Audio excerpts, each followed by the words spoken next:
Inspector Janie Theluzima. Case number CE 231000747. Case address 5731 Northeast 19th Terrace. Owner Marie A. Mitchalk. This case was cited 102523 to comply by 122523. One section complied at $150. City is requesting the full amount. Appeal deadline was 11/9/23. Citation appeal was received.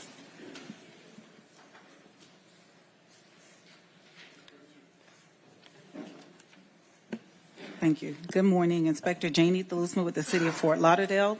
I'm presenting case number CE 231000747. Address is 5731 Northeast 19th Terrace. This property was visited on October 25th, 2023. Upon arrival to the property, I noticed that there was a tree in front of the property that was hat-racked. Some research was needed. Went back and got the information as to what was needed to be done in this case, and with that information, went back to the property on October 27, 2023, to issue and post a civil violation notice for the following violation: 47-21.15.d, which is tree abuse, hat racking. Tree abuse is prohibited. Abused trees may not be counted toward fulfilling landscape requirements. Tree abuse shall include as follows: hat racking of one mango tree. A pre-hearing inspection was conducted through the City of Fort Lauderdale records, and as of November 30th, 2023, no after-the-fact permit has been obtained and citation has not been paid. And at this time, the city is requesting the amount of $150 to be imposed.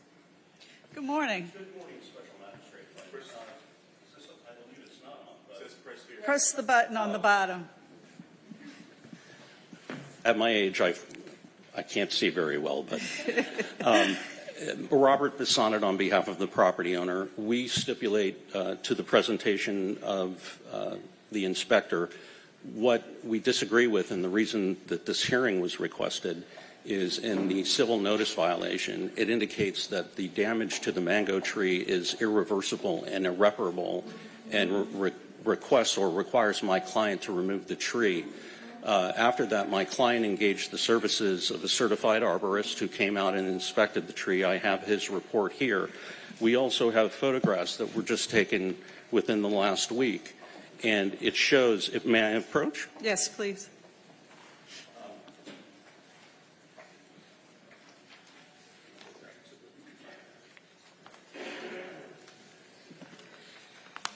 The report of the certified arborist reflects that this is an old-growth tree, that it would be a shame to have it cut down because it will grow back healthy. And as you can see by the photos that I've submitted, just within the short period of time since the notice of violation, there has been new growth that has come back on all of the branches that were hat-racked. So what we're requesting for relief from the city is my client will agree to pay any fines associated with the violation. If he is required to get a permit after the fact, he'll happily pay for that and do that. We just request that he be able to retain the tree because if he loses the tree, he may lose his wife. She likes mangoes, I guess. She told him, if that tree goes, you go. Is there any requirement that the tree be? Your Magistrate, good morning. This is Senior Inspector Kaloyan sitting in for Supervisor Bass. To that effect, what he was talking about with the growth of the tree, the canopy has been removed. Any growth that comes back now is not going to be, it's going to affect the strength of the tree. And it might grow back, but it's not going to grow back to the healthy condition it was. But for them to keep the tree, they would have to get approval through the city. But in that condition, I don't think that's going to happen. But the citation is not for that. The citation is for the abuse of the tree. Well, I'm going to make that finding, but I'm not going to order you to take down the tree. You have the option of requesting to keep it, and if the city approves it, then that part of it is not in front of me today, I think is what they're telling me. Well, respectfully, it is stated on the face of the civil citation violation notice. It indicates that it's irreversible and irreparable, and you have in front of you the report of a certified arborist. I don't mean to argue with the Ms.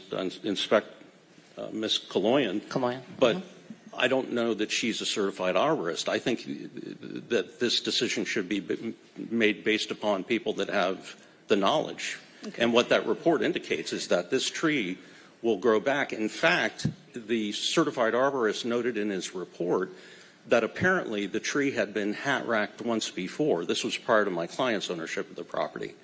And it obviously grew back. But I think what she's saying is that in order for you to retain the tree, you have to go through a different process. Okay. Okay. As long as is that correct, City Attorney? You want to weigh in? Yes, thank you, Your Honor. Ronald Montoya Hassan with the City Attorney's Office. So that's correct. The citation today is just for the hat racking, which obviously, as counsel has said, and as the arborist report admits, that the tree was in fact hat racked. So it would be the city's position that the imposition of the fine would be appropriate and in order. What the senior inspector is saying is that whether or not you need to replace the tree or remove the tree or keep the tree is indeed a separate process you go through with the city, with the landscaping division, and those obviously individuals are certified arborists and will evaluate it with your arborist and have that discussion. Very well. And there's no requirement by the magistrate that you remove it or not remove it. That's outside of her purview. Thank you. Would you like your? Yes, I may. Let me see. Okay, thank you very much. Next case. I do. Maybe not. Our next case is on page 29. Inspector David Sandiford, case number CE 23030340. Case address 713 Southeast 7th Street. Owner Tina Marie Leo. This case was first heard 8/31/23 to comply by 9/28/23. One suspension from 10/26/23 to 11/30/23. One section not complied at $100 per day. $2,700 accrued. The city is requesting the full amount, and the fines continue to accrue. Good morning, Madam Special Magistrate, ladies and gentlemen of the board. My name is Pamela Chavez from Rosenberg Cummings on behalf of homeowner Tina Leon from property address 713 Southeast 7th Street for a case number CE 23030340. We're here. First, I want to address the first issue is a due process issue. My client was not notified of the hearing today. I filed an appearance in October of 2023. My client, the homeowner, is an out-of-state resident. The property is currently vacant. I filed an appearance for us to be copied with every notice if it wasn't but for my call with Inspector David Sanderford yesterday that we were first notified of today's hearing. I've also been checking daily the ASILA portal. There was no notice of today's hearing, so I respectfully request that any notice moving forward, if our office could be copied with a notification. As it was mentioned, we're here on a tree abuse case. My client was notified that a tree that was trimmed presented a hazard and it had to be immediately removed. My client applied for a permit. They hired a certified tree remover, a certified contractor and counsel, and immediately removed the tree. After the fact, they were told that the permit was not approved because it was a specimen tree. My client has also hired a certified arborist who has stated that this is not a specimen tree. We have made multiple requests to the city of Fort Lauderdale and also to the city of Fort Lauderdale's tree arborist to see the report. I have with me Exhibit 1. The problem with your argument is that the hearing on its merits has already occurred. This is a hearing to impose fines. And so are you asking for some relief with regard to the hearing to impose fines? Well, we have tried to reach to any individual that would have an authority. My client was advised that he has to pay $25,000 to a tree fund, to the tree fund trust, because this was a specimen tree. Like I said, my client hired a certified arborist, which stated this wasn't a specimen tree. We requested the report from the city of Fort Lauderdale and only received a one-page document without any report on how it was classified as a specimen tree. What we would try to find is anybody with authority to be able to settle the amount at a reduced amount where the client would not have to pay the $25,000. If you can appoint. The $25,000 is not. I mean, I have a fine of $2,700 in front of me. Yeah, so a few things, Your Honor, if I may, and again for the record, Rana Montoya Hassan with the City Attorney's Office. One, I'd just like, for purposes of the record, to address the due process issue.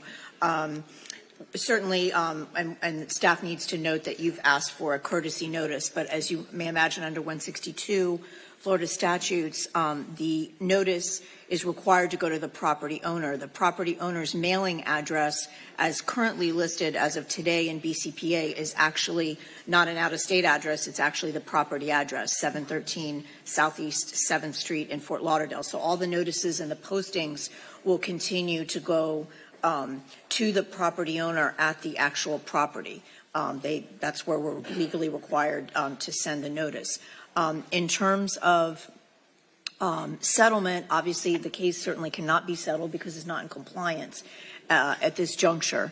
I'm not sure if there's a process within the landscaping division to if there's a dispute with regard to whether it's a tree, a specimen tree or not. That unfortunately I'm not 100% familiar with. I don't know if staff is. Good morning, Senior Inspector Kaloyan for the City of Fort Lauderdale. So when they go to do the after-the-fact permit, landscaping would go over all of that, and that would be the time to present any evidence that she had from the arborist letter to give to our landscape department, and then they'll come up with whether or not the tree needs to be replaced or put into the tree fund and so on and so forth. But as far as if it's not complied, you're correct what she said. I mean, there's nothing. So that $25,000 is not yet imposed. It's part of the process to get the permit. Well, David, or were you going to even speak on that? Because I know you spoke to Stephanie Bass earlier as well. Yes, the Inspector Sandiford, David Sandiford, with the City of Fort Lauderdale. The $25,000, as I understand, is a part of getting the permit that's required by landscaping because of the type of tree that was removed from them. Well, when they go to apply for the permit, will they consider evidence that it's not a specimen tree?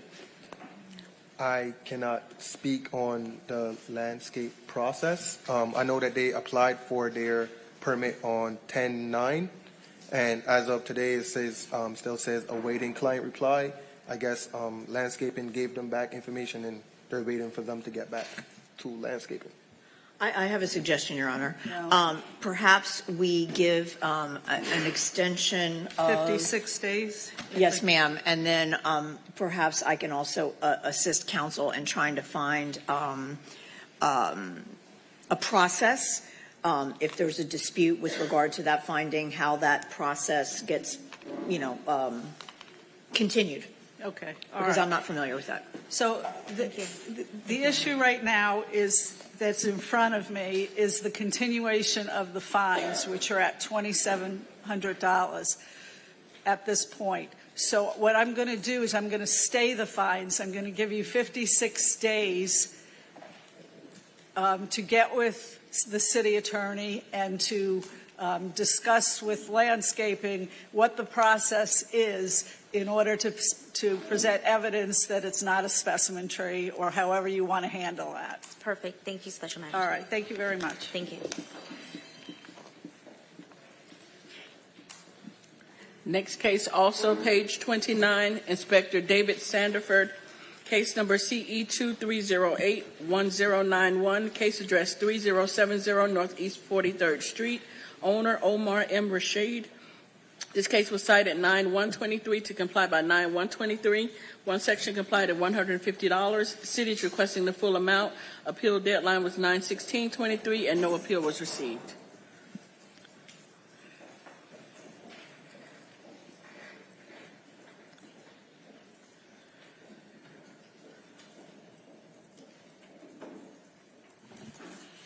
Good morning, Inspector David Sandiford for the City of Fort Lauderdale, presenting case CE 23081-091, address 3070 Northeast 43rd Street.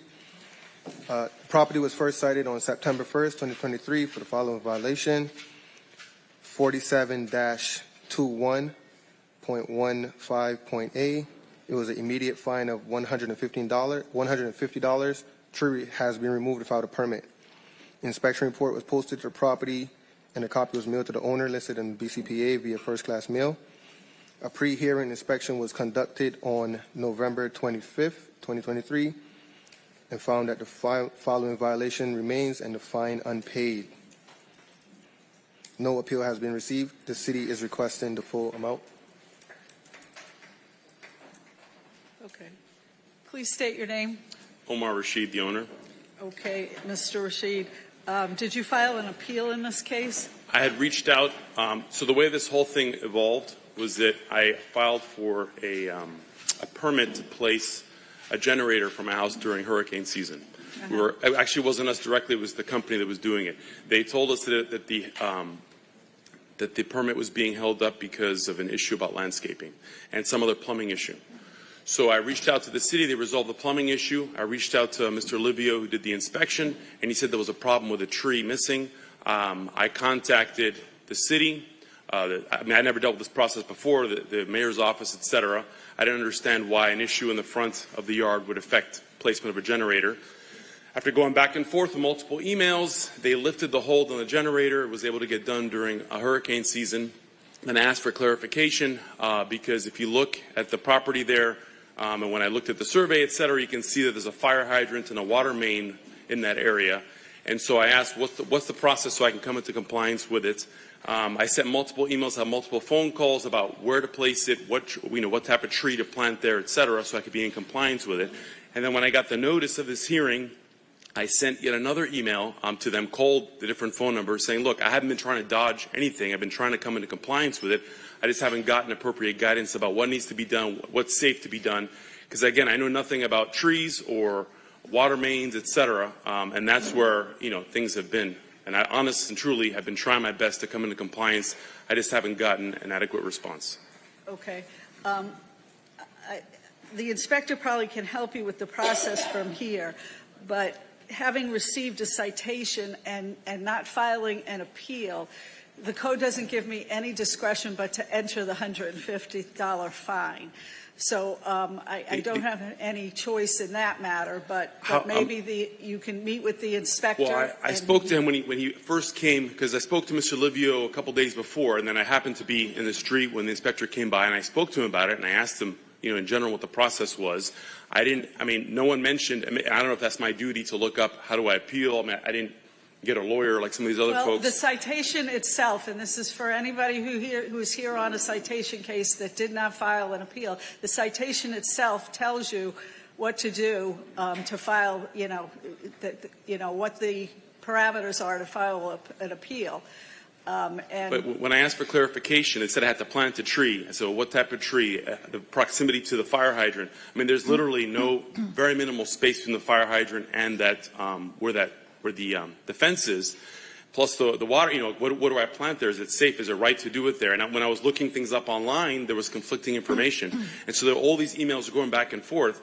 Again, it wasn't one of those things where I was thumbing my nose at the city or I was ignoring. I was doing my best to try to comply with it. I didn't even know if that necessarily meant I was appealing anything. I was just saying, look, how do I comply with this? Yeah, I understand that you didn't understand that you had a right to appeal and that you didn't do that.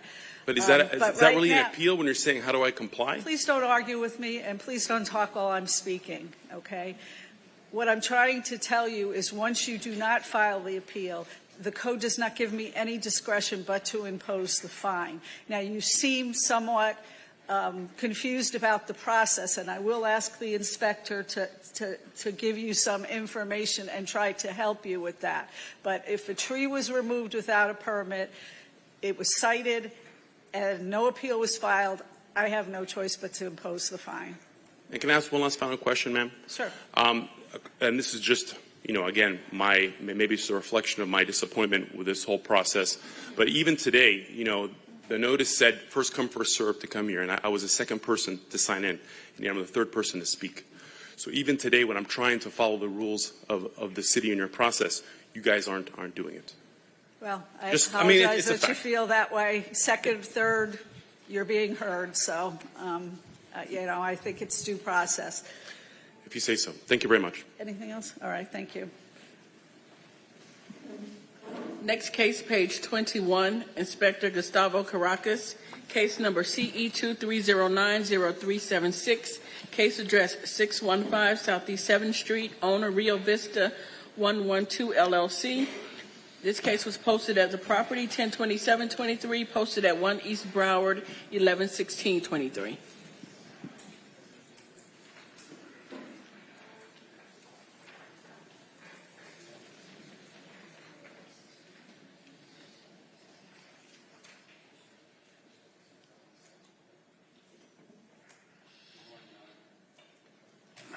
Good morning. Gus Caracas, City of Fort Lauderdale Code Compliance Inspector, presenting case number CE 23090376 for the property located at 615 Southeast 7th Street. Inspection of the property was performed on September 12, 2023 and cited for the following violations. 9-305A has complied. 9-280B has been withdrawn. 9-306 has complied. 9-308B. There's debris, trash, and other elements which is not permanent on the roof. There are tree branches and other foliage on the roof. 9-305B. The landscape of this property is not being maintained in a neat and well-kept appearance. There are areas of dead and missing ground cover. A courtesy notice was mailed to the property owner listed on BCPA via first class mail on September 12, allowing 14 days to come into compliance. Contact has been made with the property representative. Special magistrate request form set on October 10th and scheduled for today's special master. Pre-hearing inspection was done on November 27th, and the pictures presented here were taken to confirm that the violation has not been brought into compliance. Special magistrate, the city is requesting the following: 56 days to come into compliance, or a daily fine of $100 for each of the violations that exist. Photos are submitted into record, and the representative is here with us today. Please state your name for the record. Chassi Masad. Okay. Are you in agreement to bring the property into compliance within 56 days or face a fine of $100 a day? Yeah, they just filed the permits yesterday, so it took us almost 3.5 months to get FPL and everybody where we need to be, so that would be perfect. Okay, all right. So you'll have 56 days, and if you run into a problem during that time, just make sure you contact the inspector. Okay, perfect. All right. Thank you. I appreciate it. Thank you. Our next case, page 25, Inspector Evan Oakes, case number CE 23100188, case address 505 Southwest 16th Court, owner Kimberly Ray Blair and David Hofer, posted at property 10/21/23, posted at 1 East Broward 11/16/23.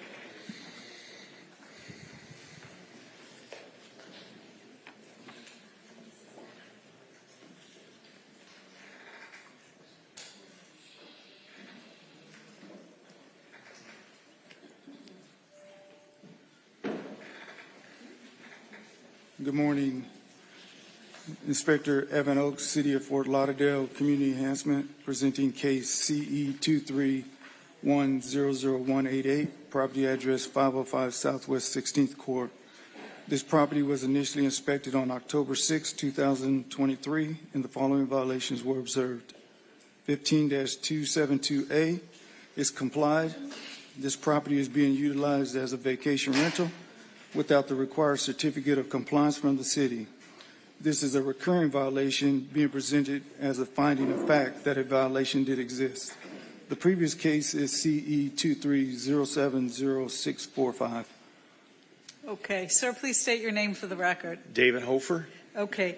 Do you understand that we're aware of the properties now in compliance? However, because of the recurring nature of the violation, I've been asked to just enter a finding of fact. I'm not going to fine you today, but I've been asked to enter a finding of fact that the violation did in fact exist, so that if it happens again, you will be fined. I would respectfully request that there be a finding of no violation for the reasons that were stated to Mr. Evans, or to Mr. Oakes, I'm sorry.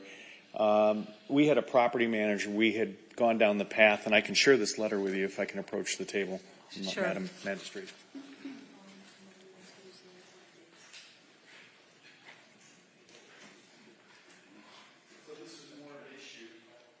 This was more of a technical issue in that we had a property manager who had taken photographs of the property, posted it on Airbnb and VRBO, but the home had never been rented for short-term rental. It was just getting prepared for that. We were then provided a notice that we had to be in compliance. We asked for the list from Mr. Oakes in terms of what was required to be in compliance. It was a very long list. So I assigned my property manager to go through it. He had paused the listings on both sites, and it had on October 8th had reappeared on the site automatically. Because it was paused, it wasn't deleted. So that's the only reason it showed up again. My wife and I went through the list, we looked at it, we said, you know what, we're not even going to go down this path. It is too problematic, too challenging to do this. So respectfully, it's only because of that technical error that it even showed up again. We contacted Mr. Oakes, and he indicated that just because there was a second notice, that as a matter of course, it still had to be heard in front of you as the magistrate. Okay. Anything else from the city? No, ma'am. Okay. Apparently, if you're not going to be using this as a vacation rental anymore, this That's is correct. no longer an issue? Never been booked, never been used as a vacation rental. We had pursued that path originally, but found it to be too problematic. Okay. Well, I can't. The code requires you take the site, the advertisement down. Deleting it, pausing it is not enough under the code. So I really have no choice but to do a finding of fact that the violation existed. However, there are no fines involved, et cetera. And if you're not going to be using it as a vacation rental in the future, I don't see any harm to you with that. So. Yeah, I spoke to counsel, and he said you just don't want a finding of a violation on your property. Yeah, unfortunately, this is the second violation, so But that's why we're here in this juncture. Yeah. You know, I'm dealing with it as a recurring violation, so it gives me less discretion in the matter. Okay. All right. Thank you very much. Next case, page 35, Inspector Patrice Jolly. Case number CE 2306-0456. Case address 1527 Northwest 7th Street. Owner, Southeastern Conference Association of Seventh-day Adventists, Inc. This case was first heard 9/28/23 to comply by 10/26/23. Two sections complied at $100 per day, $1,600 accrued. The city is requesting the full amount. Hi. Good morning. Good morning. Good morning. Good morning, Your Honor. Patrice Jolly for the City of Fort Lauderdale, Senior Code Compliance Officer, presenting case CE 2306-0456 for the property located at 1527 Northwest 7th Street. This case was last heard on September 28th, where the magistrate ruled for the following violations: 9-363 complied, 24-29 complied, 9-306 complied, 9-305B complied on November 3rd, 2023, a total of 8 days out of compliance. 9-305A complied, 9-304B complied, 9-280H1 complied, 9-280B complied on November 3rd, 2023, 8 days out of compliance. 9-279G complied, 9-278G. So at this current time, all violations are complied. The city is requesting the fines be imposed as read. Okay, please state your name for the record. Okima McIntosh Patrick. Okay, looks like you did a good job on most of this, but came up short on a couple of the violations, which made the fines accrue to $1,600. What do you want to tell me in support of any mitigating factors? Once we were told what needed to be done, we got it done and reached out to the inspector. Of course, the days of schedule in when he works is limited. In addition to that, when he came the first time, we didn't see the crack, but he pointed out, and that was taken care of. So there was no delay on our part in terms of once something was pointed out to us, right, Mr. Jolly? It was taken care of in a short order. Yes, and actually, it should be the imposition of the admin costs. I'm sorry for the fines imposed. So we're going to just ask for the admin costs, which came up to $580. Okay. Yeah. All right. I'm going to impose only the administrative costs of $580. Okay. Thank you. Thank you. Thank you.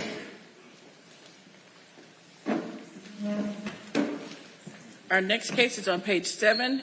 Inspector Dorian Coloan, case number CE 2309-0593, case address 534 Hendricks Isle, 401. Posted at property 11/20/23, posted at 1 East Broward 11/16/23. The owner is Bexa LLC.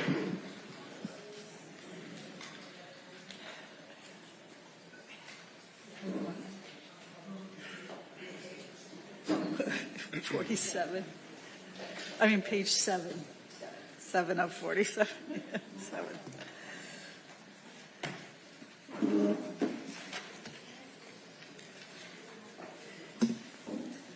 Good morning. Senior Inspector Coloan for the City of Fort Lauderdale. Case number CE 2309-0593, case address 534 Hendricks Isle. This property was first inspected on September 21st, 2023, and the following violations were observed. 8146A has been complied. 8-148A, the vessel at this property is badly deteriorated. There are areas of rust, barnacles, and broken or missing parts, including but not limited to the windows. The paint is worn, dirty, and or missing chipping, peeling paint. 891C has been complied. 181 has been complied. A pre-hearing inspection was conducted on November 29th, 2023, and the violation remains as depicted in the photos and for the record. The city is requesting 10 days to comply or a fine in the amount of $200 a day thereafter. Please state your name for the record. Good morning. Bernardo del Rio. Okay. Are you in agreement to bring the property into compliance within 10 days or face a fine of $200 a day? Yes, so the vessel will be removed from that property. Okay. It will be moved to a marine, Playboy Marine in Dania. Okay. And any work that has to be done on the outside will be done in that marina and not in the location. Okay. Is that going to be done within the next 10 days? Moving the boat? Yes. If you can give me 5 days more because it's a list in the marina, I really appreciate that because it's about some insurance that I'm getting because I need the full insurance for the boat. Sir, do you mind stating your name for the record, please? My name is Jose Medina. Thank you. Thank you very much. Magistrate? You only give me this? Okay. Magistrate? Yeah. Excuse me. So we only have the 10 days or the 56, and we're not willing to go to 56 days for this. This is, we've had numerous complaints on this property. The boat, the houseboat itself has already had work done, and it was not removed from that area, and we can't have that happen again. So what we want is it to either be removed, it has to be removed to be finished. So they could either remove it altogether or take it somewhere and have it done and bring it back. Yeah, I think that's what they stated their intention was to move it. And I don't think that I am required to follow. Can I give more than 10, between 10 and 56 because there was a compliance? Yeah. So I'll give you 15 days or $200 a day. Okay. All Okay. right, thank you very much. God bless you. Thank you. Sorry. I apologize. The reason why I was saying that was we would definitely want a reappearance on this case. So that's why I was saying the 10 days, because you have the 10 days to the 56. Okay. I mean, 5 days is not a big, difference. So we stand strong on the 10 days with a notice to reappear. And I apologize for not saying that earlier. All right. This is what I'm going to do, okay? I'm going to grant the 10 days, and I'm going to issue a notice to reappear, which will be December 10th, okay? So I'm sorry, it's going to be. Is that 56? December 12th. Next 12th. hearing. It's on a Tuesday. Pardon me? It's on a Tuesday, so it's December 12th. Okay, why does it say the, I'll explain to you after. what? I don't know. December 12th. Hold on. Okay, all right. So if you don't have it removed by December 12th so that she can comply the case, then you're going to have to come back on that date and, give us a reasonable. If we're moving that before the date. Yeah, you need to move it by December 12th, okay? If the vote is removed by December 12th, we don't have to come here in person because Correct. it will be. Yes, but you need to let her so Yes. she can come out and see that it's removed and comply the case. Yes, I've been in contact with the inspector, and every time we do something, I communicate to her. Okay, all right. Thank you very much. Thank Yes, you very thank much. you. Thank you. So, yes, just, I'm sorry about the confusion. So just to reiterate, we're asking for 10 days Yes. or a fine of $200 a day thereafter. We're doing 12? days. Sorry. Yeah, because Next hearing. the next hearing is on 12 the days. 12th. So 12 days to comply. Yes. And a notice to reappear. If you've moved the boat or vessel within 12 days, you don't have to come. Very good. Yes, Very good. or a fine of $200. Yes. But make sure you call her so she can check it out. Yes, I'll do Okay. that. All right, thank you. Thank you. All right.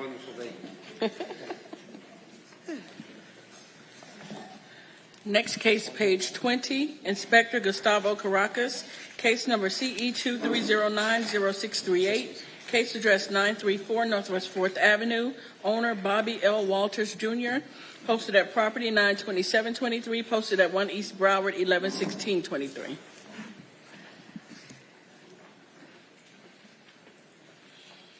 Morning. Morning. Good morning, Magistrate. Officer Caracas for the City of Fort Lauderdale Code Compliance Inspector presenting case number CE 23090638 for the property located at 934 Northwest 4th Avenue. Inspection of the property was performed on September 21st and cited for the following violation. 9-363, failure to register the residential rental dwelling unit within the city. The free application has not been submitted or is incomplete. Courtesy notice was mailed to the property owner listed on BCPA via first class mail September 21st, allowing 14 days to come into compliance. Contact has not been made with the property owner or representative. Special magistrate request form sent on October 16th and scheduled for today's special master.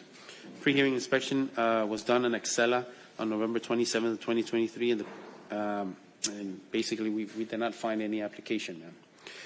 The city is requesting the following: 10 days to come into compliance or to register the dwelling unit, or $100 for the violation that exists. The owner or representative here is here with us today, ma'am. Sir, please state your name for the record. Bobby Walters Jr. Okay, Mr. Walters, are you in agreement to register the rental within 10 days? Yes, ma'am. Okay, all right. So then get it registered within 10 days and there'll be no fines. Okay. But if you go past that date, the fines will start to accrue. So if you run into a problem, make sure you contact the inspector. Okay. All right, Thank you. you. Appreciate it. Thank you. Next case, page 8, Inspector Patrice Jolly, case number CE 2304-0464, case address 1712 Northwest 8th Place, owner Goran Dragazolek, posted at property 111823, posted at 1 East Broward 111623.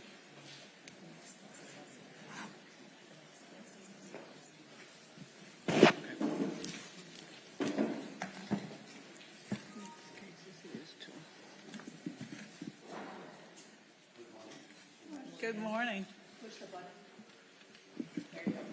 Good morning. Good morning, Your Honor. Senior Inspector Patrice Jolly for the City of Fort Lauderdale, presenting case CE 2304-0464 for the property located at 712 Northwest 8th Place. This property was cited on 9/13/2003 for the following violations. 9-363, failure to register the residential dwelling within the city. 9-304B, there are vehicles parked on the grass lawn area. This is a repeat violation for the property owner. Please see case number CE 2109-0803. Violation 47-34.1.8.1. There is illegal land use occurring at this property. The occupant is storing car parts, indoor furniture, and other items in the back of the property. This is a non-permitted use per ULDR regulations. This is also a repeat violation for this property owner. Please see case CE 2210-0967. An inspection report was posted at the property, and a copy was mailed to the property owner per Broward County Properties Appraiser's records. This property was re-inspected on September 16th, where the violations remain. I received an email from the property manager on September 21st stating that she received the violation notice in the mail. She sent another email on the 22nd of September, informing that the violations were all corrected on September 21st. The property was re-inspected and the compliance was confirmed. Violation 9-304B was out of compliance for a total of 8 days at $200 per day. Violation 47-34.1.8.1 was out of compliance for a total of 8 days at $200 per day. Both violations, total sum is going to be $3,200. The city is requesting the fines be imposed. Okay, sir. Good morning, Magistrate. Good morning. So, you need to state your name for Goran the record. Dragoslovic. Uh-huh. So, we received the notice from the city, and I have all the proofs and all the emails. We received the notice from the city on 9/21. The same day, we complied with all the violations, and I have pictures and email to prove it, what Inspector stated as well. Inspector stated that he posted a sign on the property on 9/13, but we never knew about posting on the property because no tenants would ever call us and tell us, hey, there is a sign on the property. So I believe the fine should not be imposed because the day we received the violation, we corrected all the violation. And we send an email what inspector certified, and I have a picture of it as well. So that's kind of, I don't think it's fair because I do not know that post was done at the property. So maybe in the future we can instrument something even more better where we receive an email or phone call or anything, because I want to be proactive, as I proved to everybody, including you, that, I just don't think the fines are necessary because I immediately complied the same day. Special Magistrate. Yeah. So the process is we always post at the property, and that's the first form of service. So it's up to, like I've explained to him multiple times, it's not up to us to call him. It's up to the tenant to let him know, or whoever manages the property should go by there and check it out more often, I guess. But we posted at the property, and that's why the fines were imposed that day. Can I mention something else? So how do I know that it was mailed on the 13th? Might have been mailed on the 15th or 16th, because we did receive it in the mail on the 21st. And I have Claire, she's in charge of all the violations. She's very proactive. We have people on the field, but, I own hundreds of properties.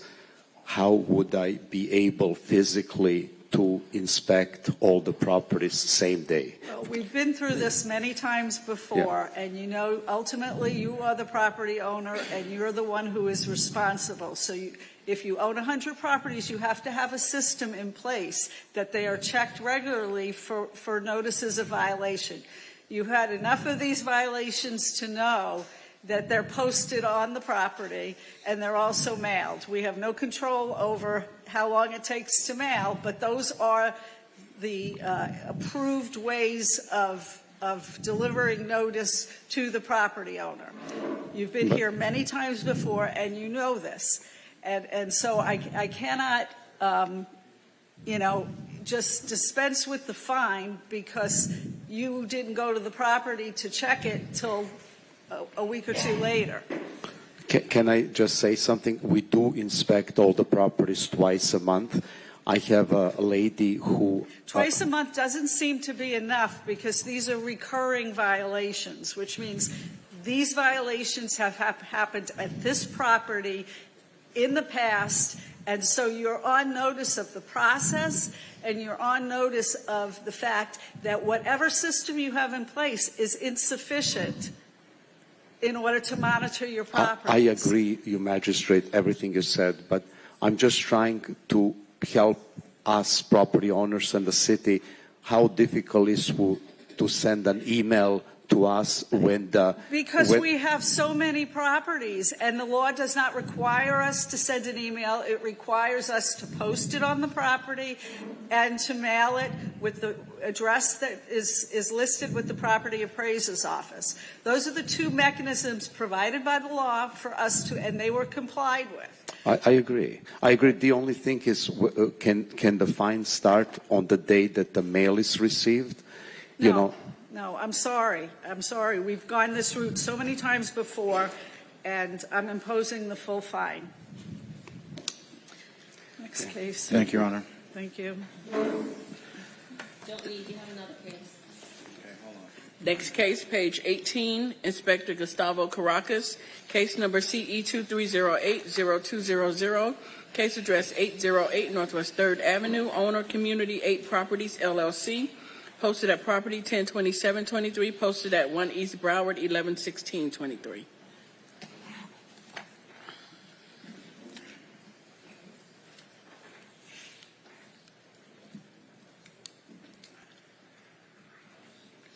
Good morning, Special Magistrate. Officer Caracas for the City of Fort Lauderdale, presenting case number CE 2308-0200 for the property located at 808 Northwest 3rd Avenue. Inspection of the property was performed on August 14th and cited for the following violations. 9-363, failure to register the residential dwelling unit within the city. This is a recurring violation for case number CE 2307-0345, and the case is presented to Special Magistrate whether or not it comes into compliance before the hearing. 9-308B, there's debris, trash, and other elements which is not permanent to the roof. 18-4C, there are derelict vehicles parked or stored within the property, including but not limited to a Cadillac parked to the rear of the property. 18-12A, there's overgrowth, trash, rubbish, and debris on the property and on its swale. This is a recurring violation of case number CE 23030240, CE 21070217, CE 23060864, CE 23031100, CE 1871404, and the case is presented to Special Magistrate whether or not it comes into compliance before the hearing. 9-304B, there are derelict vehicles and trailers parked on the grass lawn area. Courtesy notice was mailed to the property owner listed on BCPA via first class mail on August 14th, allowing 14 days to come into compliance. Contact has been made with the property owners and property representatives. Special Magistrate request form sent on August 19th, and the pre-hearing inspection was done on November 27th. And the pictures presented here were taken to confirm the violations have been brought into compliance. Your Honor, this is a finding of fact for this particular case. Okay. Please state your name again for the record. Goran Dragosovic. Okay. All right. So this is a little bit different. It looks like you complied this case in a timely manner, so there's no fines. But because of the recurring nature, and on this one violation with trash, there's like 1, 2, 3, 4, 5 prior violations for the same thing.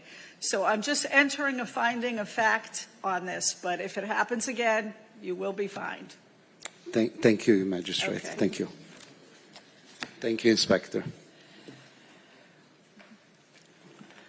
Our next case, page 19, Inspector Gustavo Caracas, case number CE 2308-0858, case address 505 Northeast 3rd Avenue, owner KMAJCTL LLC, posted at property 102723, posted at 1 East Broward 111623. Yes, I'll read that second case in. Also, page 19, Inspector Gustavo Caracas, case number CE 23080859, case address 509 Northeast 3rd Avenue, owner KMAJCTL LLC, posted at property 102723, posted at 1 East Broward 111623. Good morning, Magistrate. Officer Caracas for the City of Fort Lauderdale, presenting case number CE 23080858.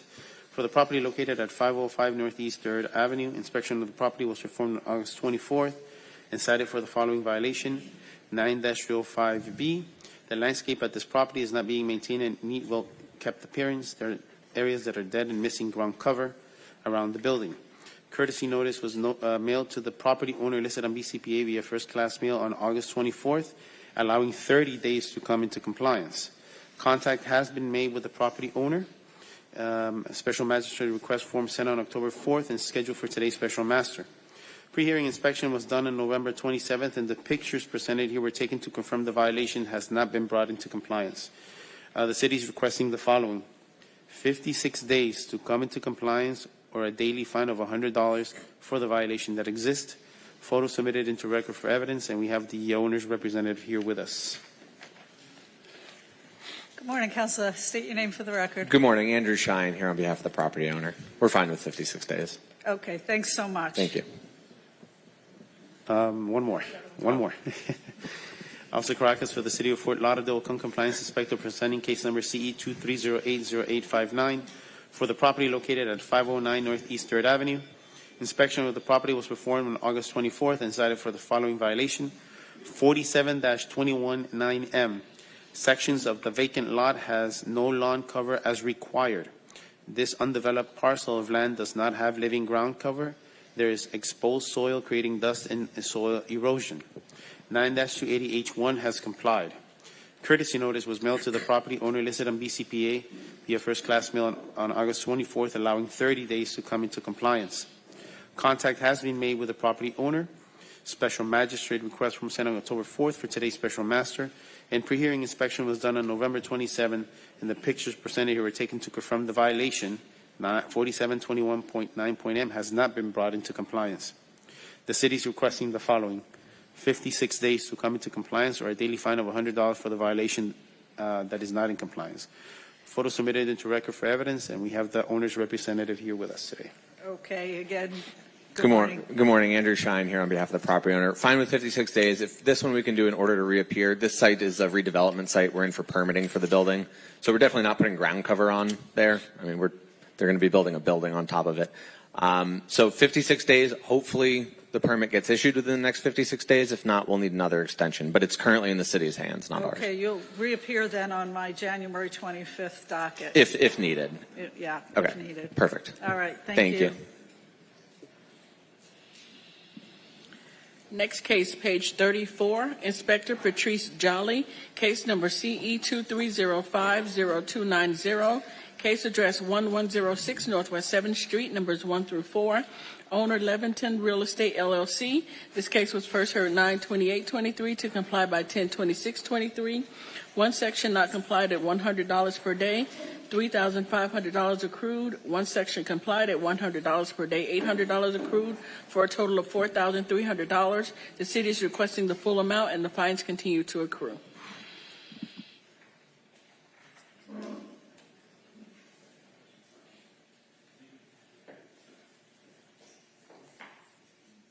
Am I supposed to speak? Did you want to speak? Did you want to speak on the case? Oh, yeah.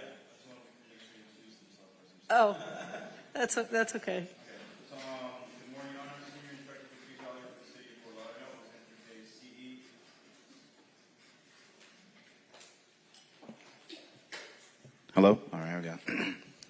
Good morning, Your Honor. Senior Inspector Patrice Jolly for the City of Fort Lauderdale, presenting case CE 23050290 for the property located at 1106 Northwest 7th Street. This case was last heard on September 28, 2023, when the magistrate ruled for the city. They were required to They had 28 days to comply for violation 9-306 and violations 9-305B. 9-306 is complied. The complied date for 9-306 is November 3rd, 2023. 9-305B is complied as well. That complied on November 22nd, 2023, which was 27 days. The city is requesting that the fines total of $3,500 be imposed, and that's for a total of, for violation 9-306 was out of compliance for 28 days at $100 per day, and violation 9-305B was out of compliance, 9-306 was out of compliance for a total of 8 days, and 9-305B was out of compliance for a total of 27 days. The city is asking for the fee of $3,500 to be imposed. Okay, I have $4,300 on my docket. Yeah, it says because it was one not complied, which was 9-305B, but I actually was complied on the 22nd. So there's no. It's complied. Everything is complied. This is correct. Yes. But this one is 27 days at $100. Okay. Yes. So this is 27. Yes. So it's $2,700 at $100 per day. For a total of 30. Okay. Please state your name for the record. Peter Lemieux. Okay, Mr. Lemieux, why did it take you so long to get this in compliance? Well, I thought we were in compliance right away. When I was here last and I saw pictures, I said, I need to do a little more work than what it is. Some of that grass is actually on the other people's property, but my landscapers went out there and just kind of put it all the way around the asphalt, and I really thought we were in compliance. I speak almost weekly with Inspector Jolly, and I thought we were in compliance. Right next to the garbage cans, there was a little bit there. I personally went out there and bought the sod and put it down, but I thought that was the only thing. I really think because I was given a month to do this, that we were in compliance by the 28th. So this is kind of a shock to me. So. Okay. All right. Anything else from the city? I have to say yes. When he does communicate with me about the things, but the violation or the 9-305 was just a few, I guess, a spot that they missed. And as soon as we spoke about it again, he went on and he corrected it on the 22nd. So, all right, I can add that. So. Yeah, there's a tenant in there that has a dog, and he digs up the grass and stuff. So when I saw that, I thought we were in compliance, but he said, no, you missed that spot up against the building. And I raced out there. My guy couldn't get out there for a week, and I just went and got it myself and placed it on there. Okay. So, I'll reduce the fine to $600. Special Magistrate, if I may, Julio Davila, co-compliance supervisor. I just wanted to bring to Mr. Lemieux's attention, even though that's not here for today, but this isn't a new issue. This issue has happened before, and we're also having problems with overgrowth on the property. It's currently overgrown now. I know both of the properties aren't yours that abut each other, but yours is definitely one of them, and just to make sure to keep on top of it, because we don't want to try to bring you back here for yeah, we hired a new landscape crew to go out there and maintain it, and he's kind of on top of it. I actually installed sprinklers because you can see the grass turn brown, and hopefully that will be looking green. If not, I'll go out and replace it again. Okay. Appreciate your cooperation, sir. Okay. Thank you. Thank you, Your Honor.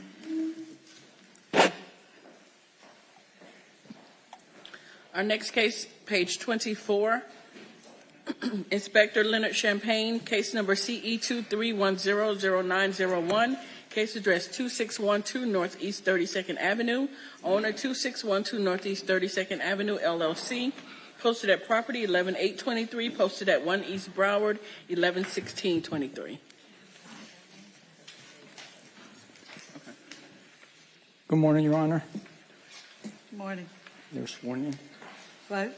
Are they sworn in? Everybody's sworn in. Yes, That's everybody's right. been sworn in. Okay. Leonard Champagne for the City of Fort Lauderdale for case number CE231000901, address 62612 Northeast 32nd Avenue for violation 15282D1B. Okay, there are 4 violations of the city ordinance which constitute a request for a suspension of vacation rental certificate for 365 days. The three cases for the 4 violations are as following. CE 23-100724 for noise, which is 15-278-5A. CE 23-100729, again for noise, 15-278-5A. And for the manager not failing to respond to the call, okay, that was 15-275-5. And CE 23-09-0839, again, another noise violation, 15-278-5A.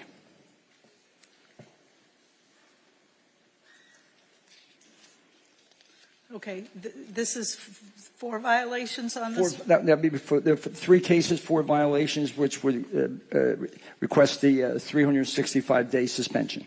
Okay. All right, sir, please state your name for the record. Good morning, Matt Ring, Okay, and this is Jacob Peart. all right. With 4 violations, I don't think that the code gives me any discretion but to impose the suspension. So, Well, with all due respect, there was one incident on September 30th, and the other one was on October 21st. We weren't properly notified on the first of the second violation on October 21st. I received a garbled message from the inspector. I wasn't aware that there was a noise violation going on because I didn't understand the message. I own and manage about 2,000 tenants in other states.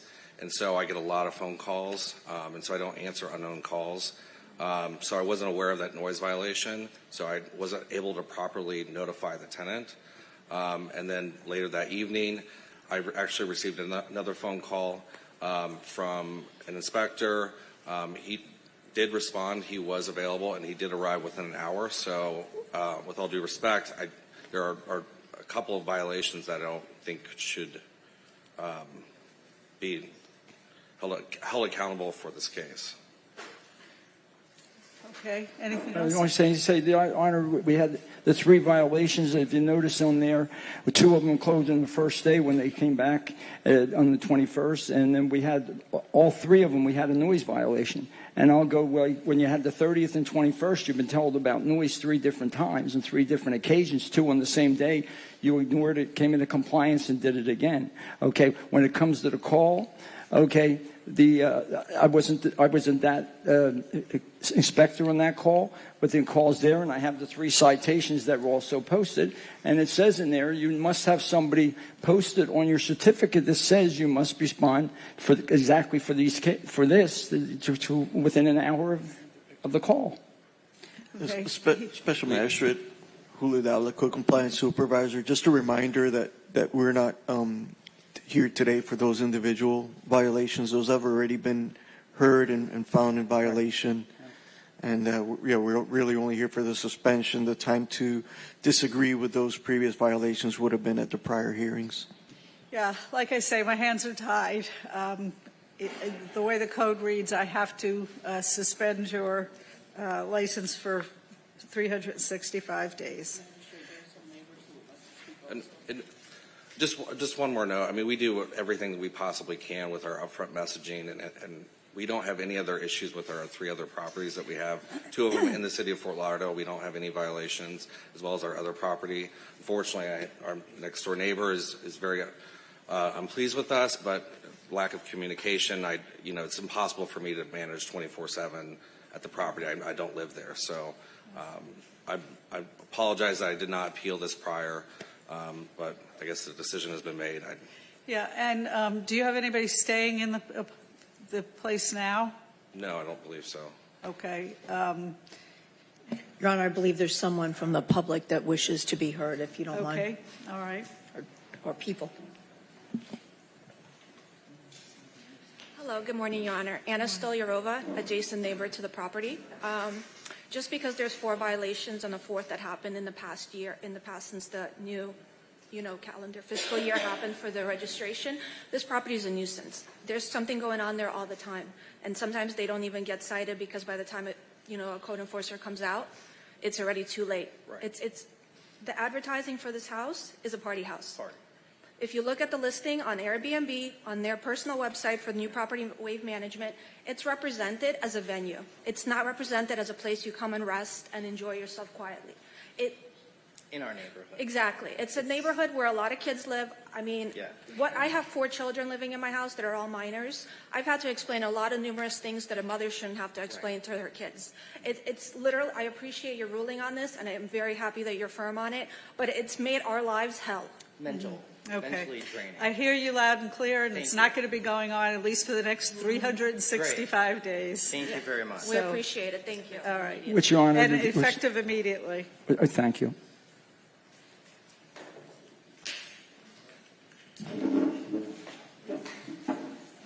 Our next case, page 40, Inspector Paulette DeGrosso, case number CE 2306-0850, case address 1414 Northeast 12th Street, owner Oshu 3 LLC. This case was first heard 10/26/23 to comply by 11/30/23. 4 sections not complied at $100 per day. Fines start 12/1/23, and this is a request for extension. Good morning. Inspector Del Grasso for the City of Fort Lauderdale. The case and address are as read. As you are already aware, this matter was first heard on October 26th, and the city is requesting the imposition of fines. Okay, this is a request for extension, and no fines have accrued yet. I beg your pardon. This is 1414 Northeast 12th Street. Correct. Yes, the city's requesting, well, the respondent is requesting the extension. Okay. You want me to correct. hear her first? Okay. Please state your name for the record. Good morning. My name is Karen Benjamin. I'm the property manager for Oshu 3.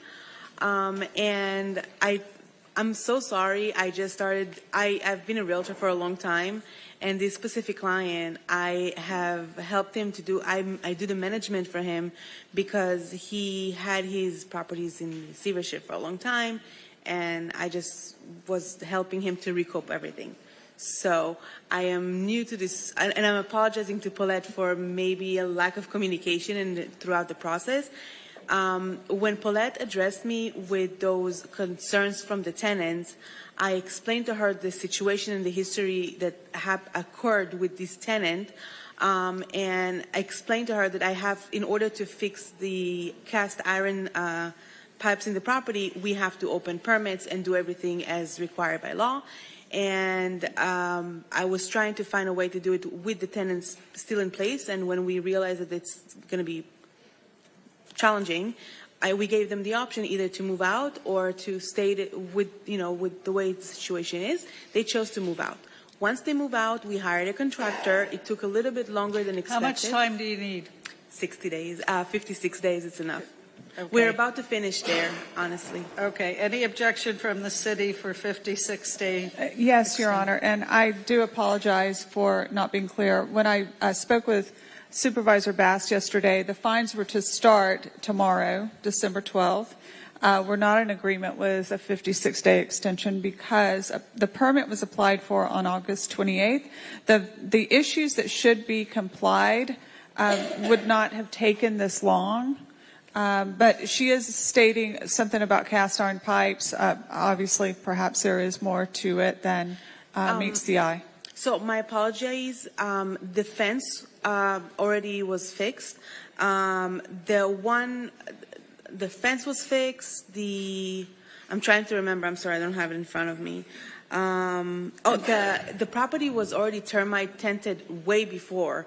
I think that previously I sent you the receipt from the termite company. If you would like, I can send you the receipt as well. As far as everything that requires to be fixed inside the property because of the cast iron, everything is worked on. The contractor is they already finished their part of the cast iron. Now they're finishing the bathrooms and the kitchen just to complete the job. And then the last item, there is the electrical panel that we've been looking for that. And we are basically going to finish, we haven't been able to find an older one. Okay, so I'm going to give you a 56-day extension, but that'll be your last extension. Yeah, no, I would technically I don't even need the whole 56 days, but just so you know, I've been on top of everything and I'm complying with everything. And most likely, I will be in touch with you and I will send you pictures of everything that was completed. Believe within the next 2-3 weeks, Okay. it will be completed. All right, thank you very much. Thank you. Thank you. Our next case is on page 38. Inspector Bernstein Sambert, case number CE 22040523. Case address 1470 North Dixie Highway. Owner, Wisteria Court Condo Association, Inc. This case was first heard 3/30/23 to comply by 5/25/23. Several suspensions noted on the agenda. 2 sections not complied at $50 per day. Fines start 12/1/23. Good morning.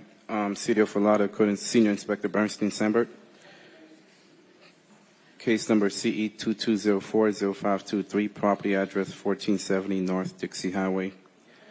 The following violations remains: 9-280H1. The wood fence surrounding this property is in disrepair and not being maintained as required. There are sections which are damaged, missing, slats, leaning, and not secured. 9-306, the exterior building walls have not been maintained. There are areas that have stains and missing and peeling paint. A pre-hearing inspection on November 29, 2023 revealed the violation stated it is not in compliance. There are 2 permits on file. We have permit BLD -CERT 23090018, which is in process, and building permits BLD-CERT 23090002, which have been issued for work that's being done on the exterior part of the property. I would like to enter the photos as evidence that show violations as depicted. The city is requesting for the fines to start on 12/1 for section code 9-280H1, and for section code 9-306, the city is requesting 91 days or a fine of $100 per day. The reason for the extension of 91 days, Your Honor, is they have some permits going on for the exterior work of the property. I'm not sure how long it's going to take. They have waterproofing. Did they put in a permit for the fence? No, they didn't. They can either, it's not, if they want, they can get a permit for the fence and redo the whole fence. It's only a certain part of the fence that's missing some slats, which they can repair. If they want to do that, it's up to them. Okay. All right, please state your name for the record. Dale Clepson. Okay. Sir, why is it taking so long for this fence? So the board, the association wants to replace the fence. They do intend to get a permit to do that. With these contractors, it hasn't been pulled yet. I spoke with the inspector yesterday. I'm just going to push the board to just replace the broken slats, and then that way we're in compliance with that. And then later on they can come back and do the permit and do the whole fence like they want to. Okay. And I think the 90 days for the painting to start should be about the right amount of time. Okay. Yeah, I'm sorry, Your Honor. It's $50 per day, not $100. I'm sorry. Okay. All right. All right. So I'm going to give you the 91 days for walls, and I'll give you 10 days to get that wooden fence fixed. Okay. Yes, Your Honor. All right. That's it. Thank you. Thank you. Our next case is on page 3. Inspector Robert Kasarowicz, case number FC 2310-0006, case address 800 Northwest 65th Street, owner Deezer Power Line Warehouse, personal service on 11/2/23, posted at 1 East Broward 11/16/23.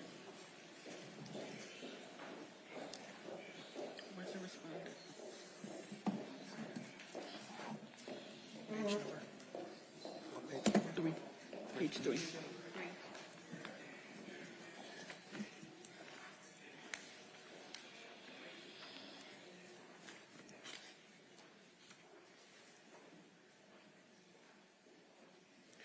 Good morning, Your Honor. Captain Robert Kasarowicz, Fort Lauderdale Fire Marshal's Office. Here to present case number FC 2310006 for property address 800 Northwest 65th Street. Property was cited in reference to NFPA 1 14.4.1. The path of egress is obstructed and blocked.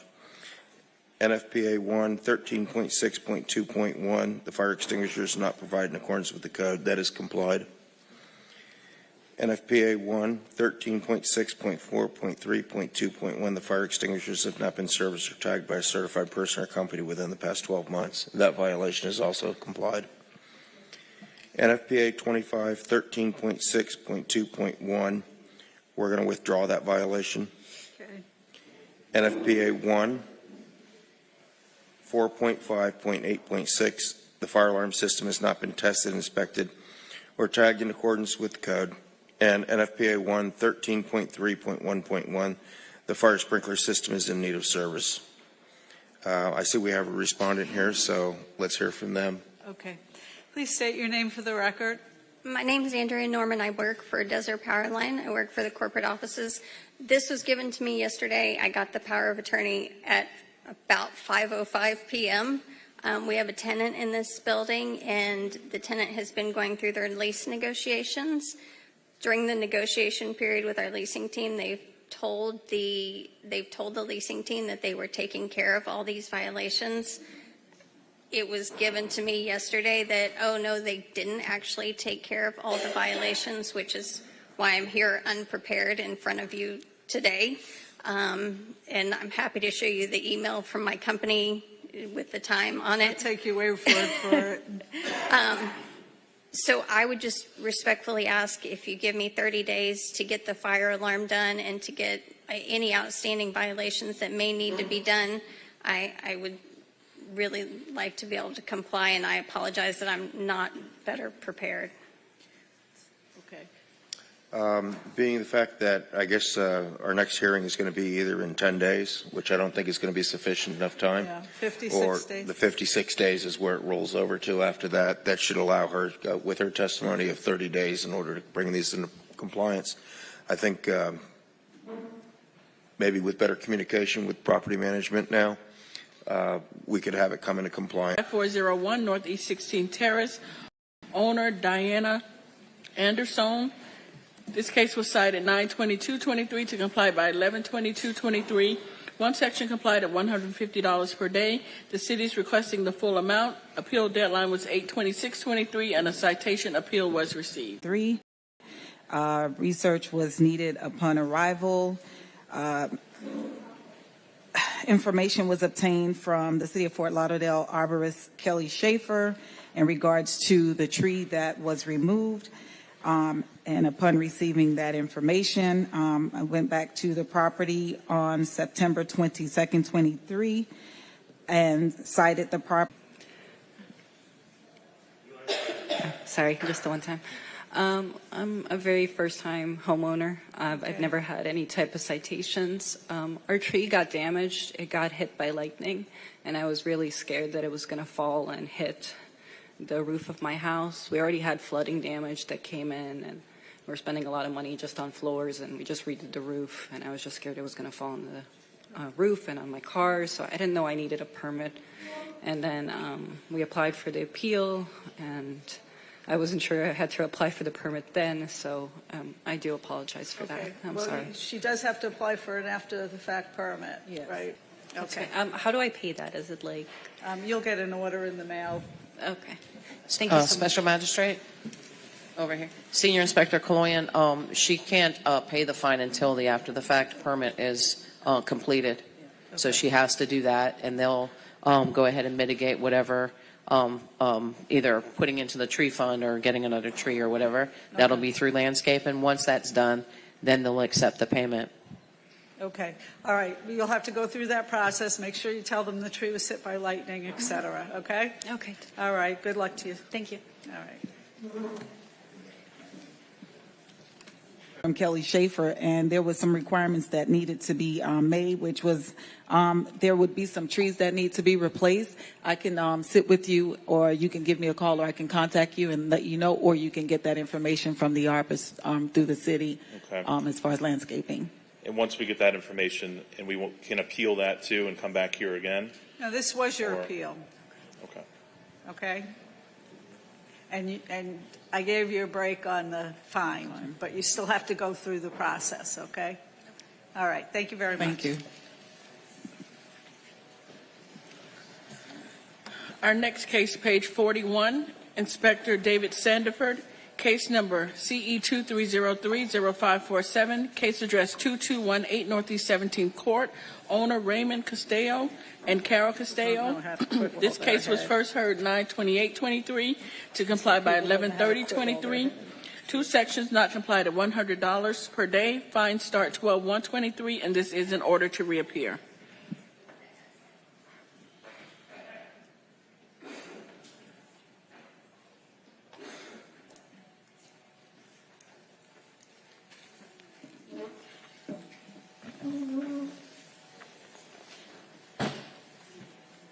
Good morning, Inspector David Sandiford for the City of Fort Lauderdale, presenting case CE23030547, address 2218 Northeast 17th Court.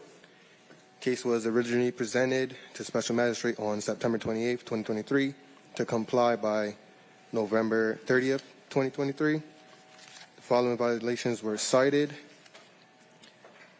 47-19.3.f. The seawall at this property is in disrepair. All property owners must maintain their seawalls in good repair. A seawall is presumed to be in disrepair if it allows for upland erosion, transfer of material through the seawall, or allows tidal waters to flow unimpeded through the seawall to adjacent properties or the public right-of-way.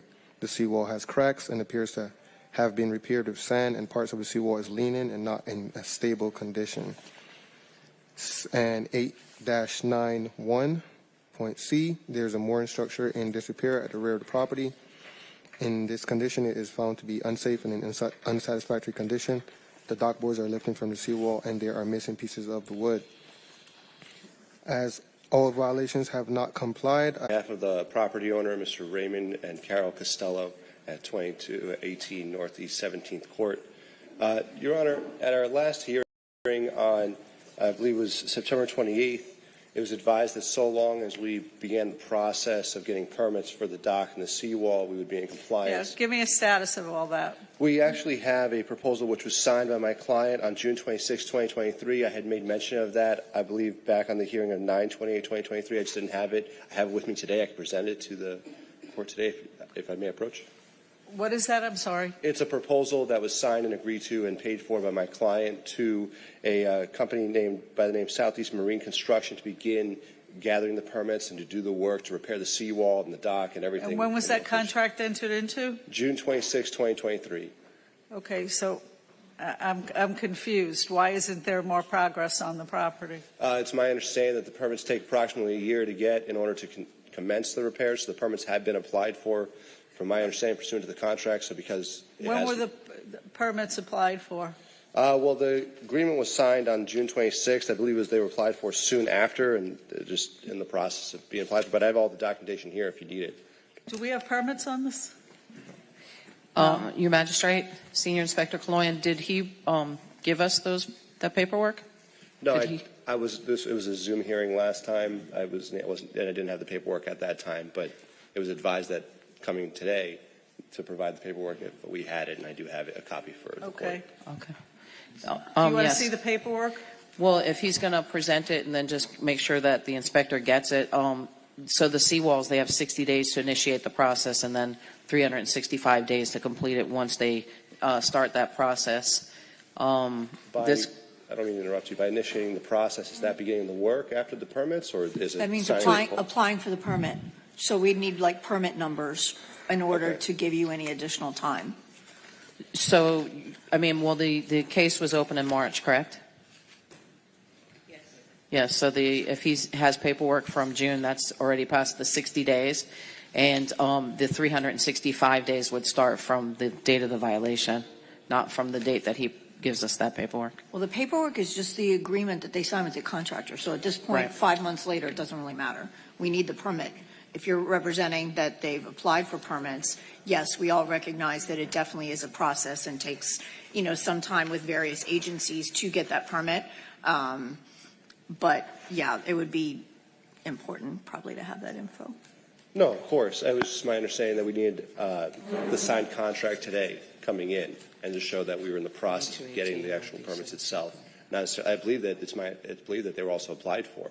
So we're just in the process of waiting for them to. Well, but be we given have to no us. record of any permits in our system. So it's hard for me to take your word for it because I you can't give understand. us any permit numbers or whatever. If we can I mean, get- I understand that's maybe what your client's telling you. This is my client as yes, well. please. Please state your name for the record. Yeah, Ray Costello. Mr. Costello, yes. have you applied for I permits? paid the company, and then they asked me for a survey, so I had to call another company to get a survey to come out so they can know the property dimensions or whatever. Then I had to pay another fee to the permit people, which I paid, and they just told me that we're in the process of doing the plan, and so it's going to take time. I understand that, but what I'm concerned with was we gave you these extensions, and this has been going on since March, and there's no permits on file. If I see progress, then I'm willing to work with you, but there's no permits on file. Well, I don't control the permit guy that does that. I had to give him information. Then When I had did to you get give stuff him certified. when did you hire the permit guy? I hired the permit guy on July 7th. I signed and gave him a deposit of $3,100. Then they made me call the survey people. I paid them. They did the survey and connected with Unlimited Permit Services Incorporated. I paid them their deposit of $1,700 about 2 weeks ago. I paid them. So they had to wait for paperwork from me to give them, then get stuff certified and notarized. And I didn't live here originally. I was moving here, so when I got here, I got the notarization that they needed. So that was probably 2 weeks ago when I got in town. I notarized the paperwork they needed and paid them. Okay, but so you can't tell me if a permit's been submitted yet? I only paid them and. Magistrate? Yeah. Yeah, there's no permits in our system. I don't know what he's talking about. But just to reiterate this case, the violation was cited back in March. So they have 60 days to initiate the process and then 365 days after that. So the process wasn't even initiated, and then I don't think he sent him anything at that point. We're asking for the fines to start tomorrow. Tomorrow? Yeah. And then if after everything's said and done, if they want to, try to mitigate the fines after the fact, then we'll go ahead and do that. Yeah. Okay. Your Honor, if I may, we'd also. Yes, I'm sorry. And then we could do a mandatory reappearance in, I don't see the calendar. What do we have? Where's the calendar? 91 days of reappearance to see if there's any progress being made. And then maybe at that point we can do a stay of fines. But let's do a reappearance in 91 days for that. Okay. Your Honor, if I may, we'd like to ask for just an additional extension in order to get the information regarding the permits itself, because I understand it might not be in your system, but if there's some kind of thing to show proof of filing, at least on our end, we'd be able to possibly stay the fines, at least until this time. Okay. Right now, I don't have any evidence that the permits have been applied for and the time has passed for that, for that process. So I'm going to let the fines start to run. But if when you reappear before me in 91 days, which is February 29th, if you show me that the permits were in fact applied for, then, remind me that I said we'd revisit the fine issue. But, Your Honor, that's about $9,100 that my client will have to pay during that period of time during the reappearance. Is there any way? Yes, I understand that. But this is a violation that goes back to March. You had 60 days to begin the process, and then you would have had a year to finish the work. But none of that happened. So this is what. I understand, Your Honor. It just took time for my client to find an actual company to be able to do this in the first place. I called like 5 different guys. I understand, and I sympathize with you. It's contractors are difficult sometimes to work with in South Florida, but right now I have no evidence in front of me that you began the process, and so I'm going to instill the fines. But just remind me next time when you come back, if in fact the permits have been applied for, then we'll give you leniency at that time. Well, Your Honor, I would just request for I'm 5 not days. going to argue with you, counsel. I understand, Your Honor. All right. Thank you.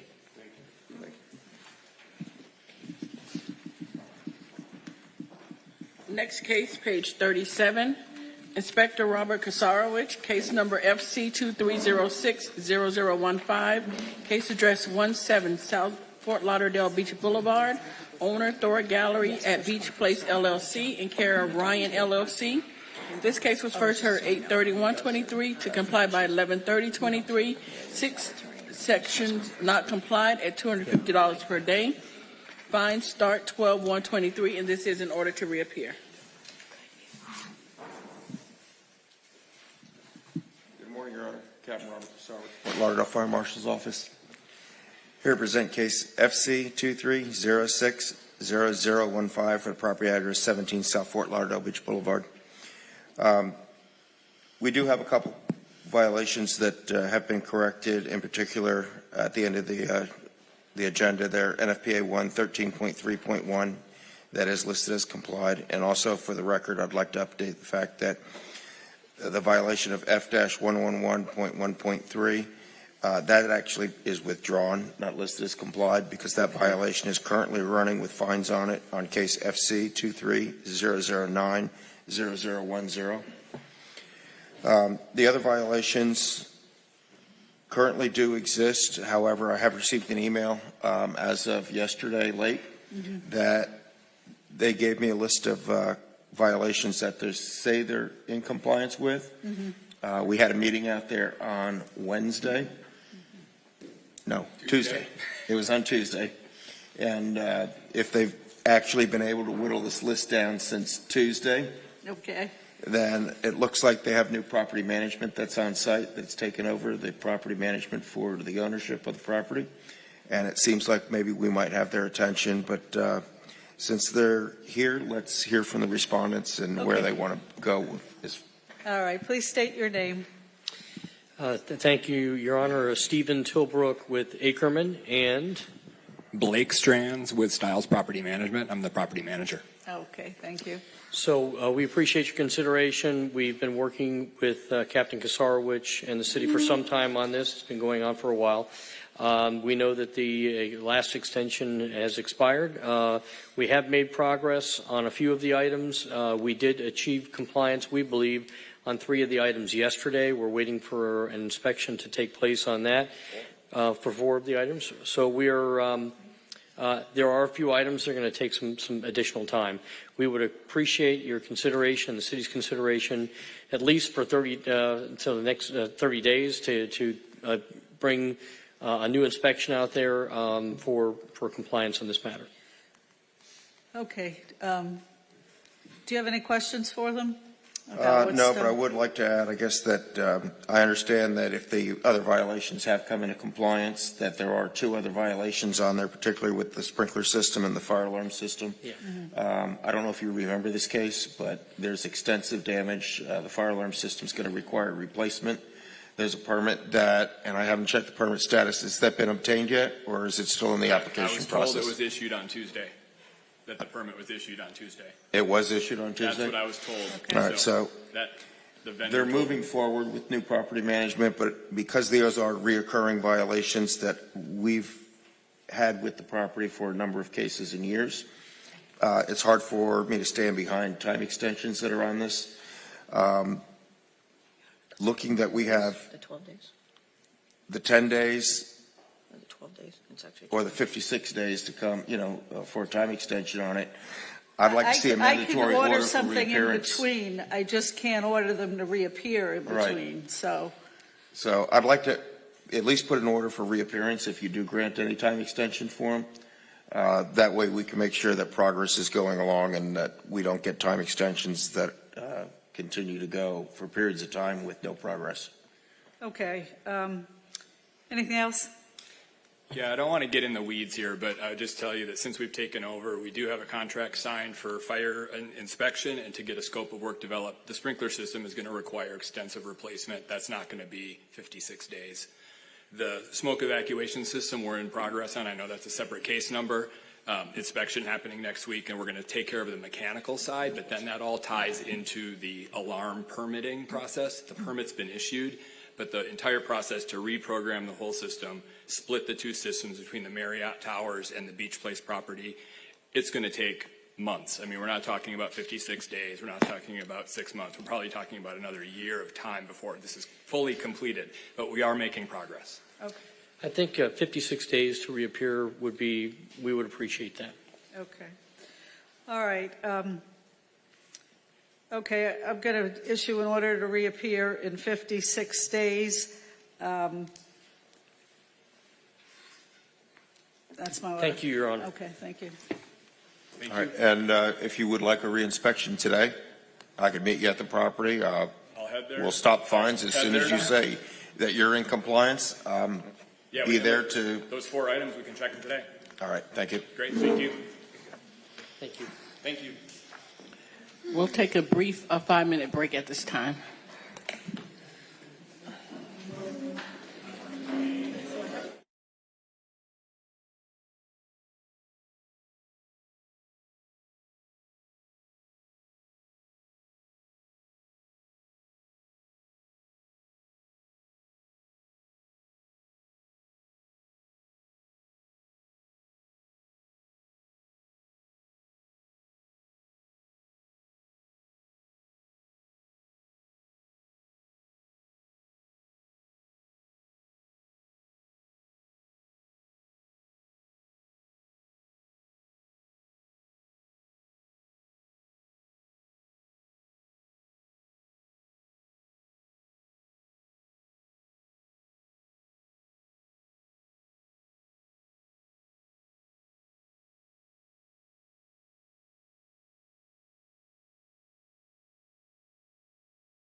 Excuse me, everyone. We're going to get started now.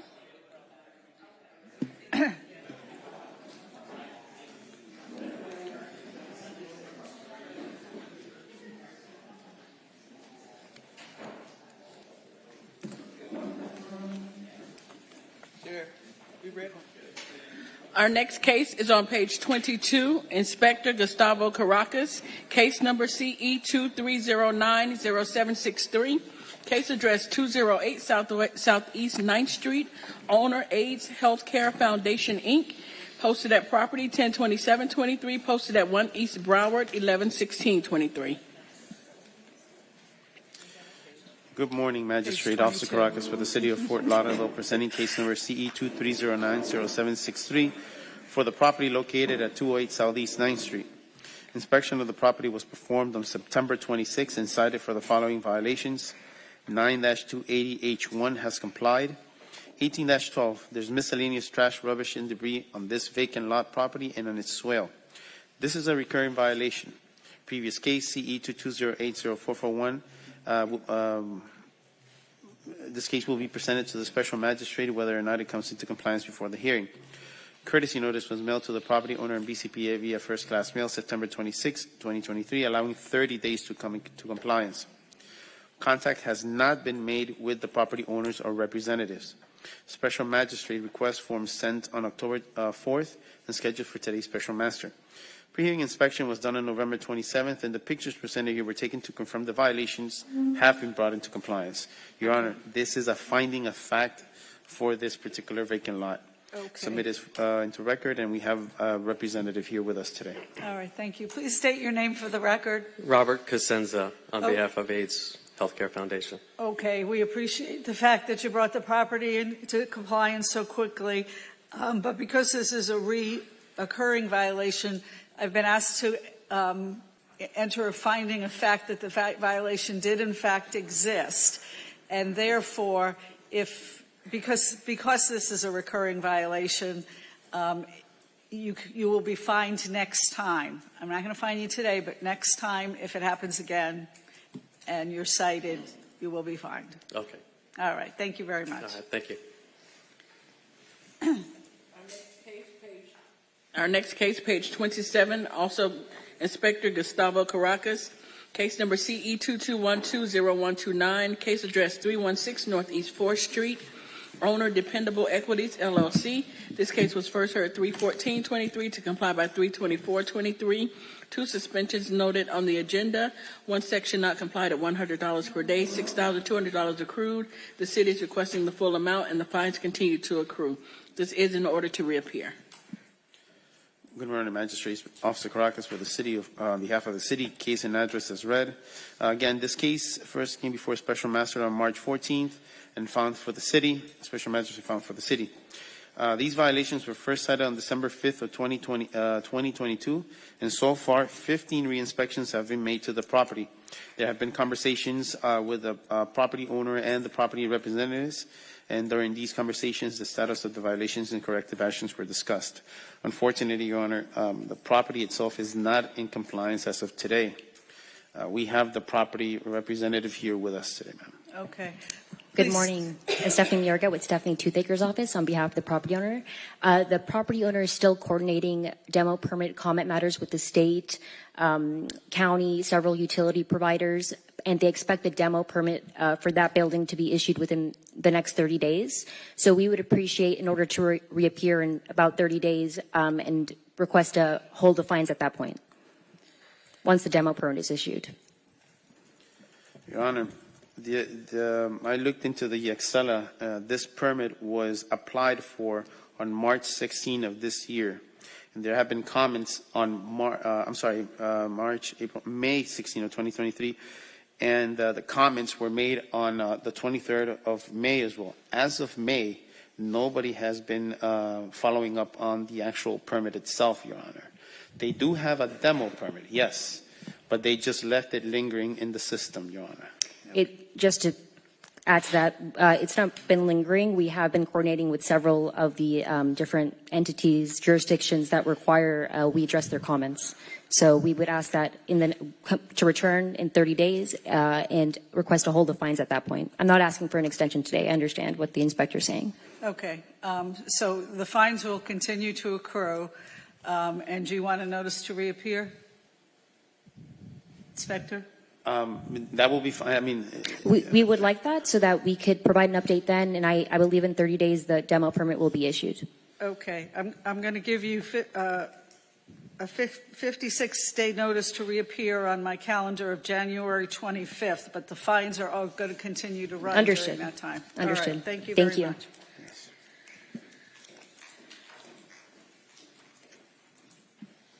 Our next case, page 43. Inspector Guy Siderman, case number CE 22110014, case address 966 Northwest 17th Avenue, owner Kathy Annette Lawson and Raymond L. Lawson. This case was first heard 9/28/23 to comply by 1/25/24. 3 sections not complied at $25 per day. 1 section complied at $25 per day. $625 accrued, and the fines continue to accrue. This is in order to reappear.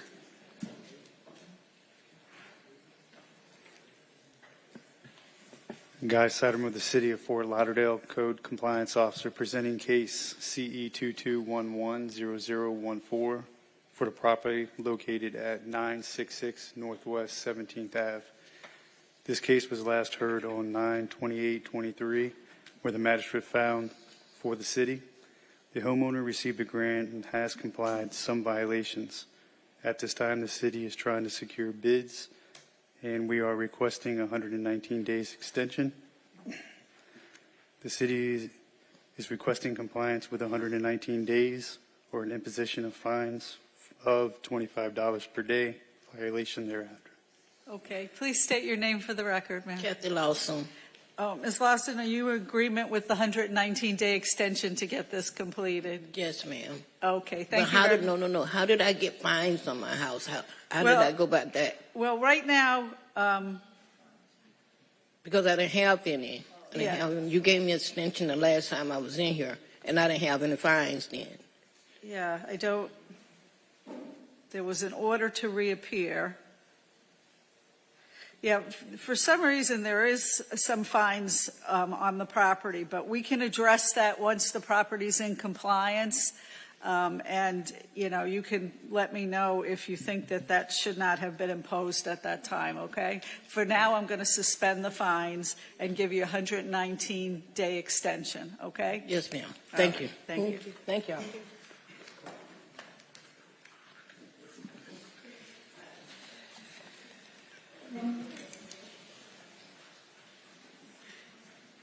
Our next case, page 27, Inspector Paulette Del Grosso, case number CE 23060036, case address 1015 Northeast 17th Avenue, owner Frederick, Alicia, and Catherine Sanchez. This case was first heard 8/31/23 to comply by 10/5/23. 2 sections not complied at $100 per day, $11,200 accrued. The city is requesting the full amount, and the fines continue to accrue. Good morning, Inspector Del Grosso for the City of Fort Lauderdale. The case and address are as read. The city requests the full imposition of fines. Please Morning. state your name for the record. Good morning. Good morning. My name is Angie Espinoza. I am the property manager for 1015 Northeast 17th Avenue. Okay, why is it taking so long to get this property into compliance? It's a lot. We have a big problem there. I was actually there yesterday. There is a huge group of individuals that are selling drugs from there, busting our dumpster doors open, breaking our gate entries to the property. They vandalize our laundry room. So it's taking a lot. I actually was there yesterday with the police. We gave them access to one of our units to be able to go in and supervise the area. They're also going to be installing the cameras on the property. I'm interested in these violations and why the enclosure is not being maintained and the fence is still in disrepair. We were in the process of repairing the fence. However, we were asked to pull permit, and we did. We're in the process of getting it approved. Do we have a permit on file for this? Your Honor, I have not seen a permit on file. The fence there was one slat that was broken and it needed to be repaired, but because it was anchored into the ground, that was the requirement for the permit. Aside from that, though, this is the first time I've ever met Ms. Espinoza, though we have communicated over the years, and I say that plural, because this is a building that is constantly in a state of neglect. The dumpster enclosure is often a mess. The gate now that was originally repaired when this was sited is now left hanging off the hinge. And aside from that, the dumpster enclosure has a graffiti in it, plus lots of trash all the time. Ms. Espinoza just told me when she met me this morning that there is a tenant in the building that is responsible for cleaning up the dumpster.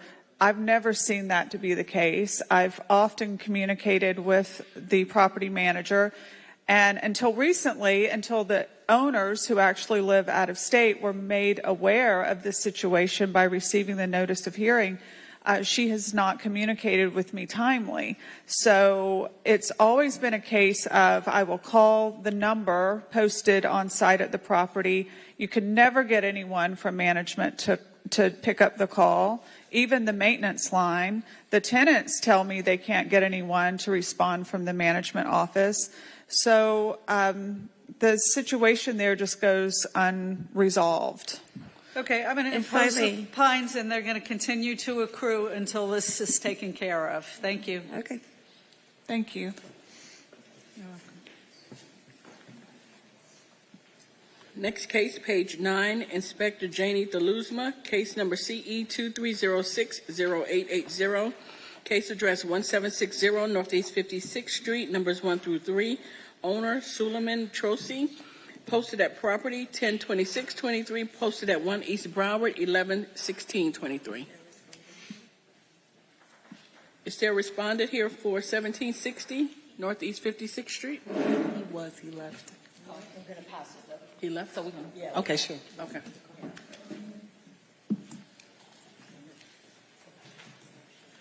Our next case, page 14. Inspector David Sandiford. Case number CE 23080587. Case address 4901 Northeast 26th Avenue.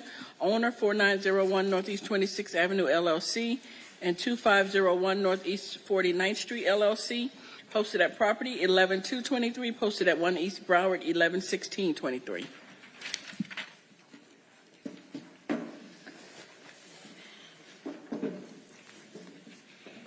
Morning, Inspector David Sandiford for the City of Fort Lauderdale, presenting case CE 230080587, address 4901 Northeast 26th Avenue. The property was first cited on August 18, 2023 for the following violation, 47-20.20.h. There are parking facilities that are not maintained at this property. They are broken and faded wheel stop surface not being maintained in a smooth, well-graded condition. An inspection report was posted to the property, and a copy was mailed to the owner listed in BCPA via first-class mail. A pre-hearing inspection was conducted on November 25th, 2023, and found the following violation still remains, 47-20.20.h, as depicted in the photos. The city is requesting 56 days to comply, 47-20.20.h, or a fine in the amount of $100 a day for each day the violation exists.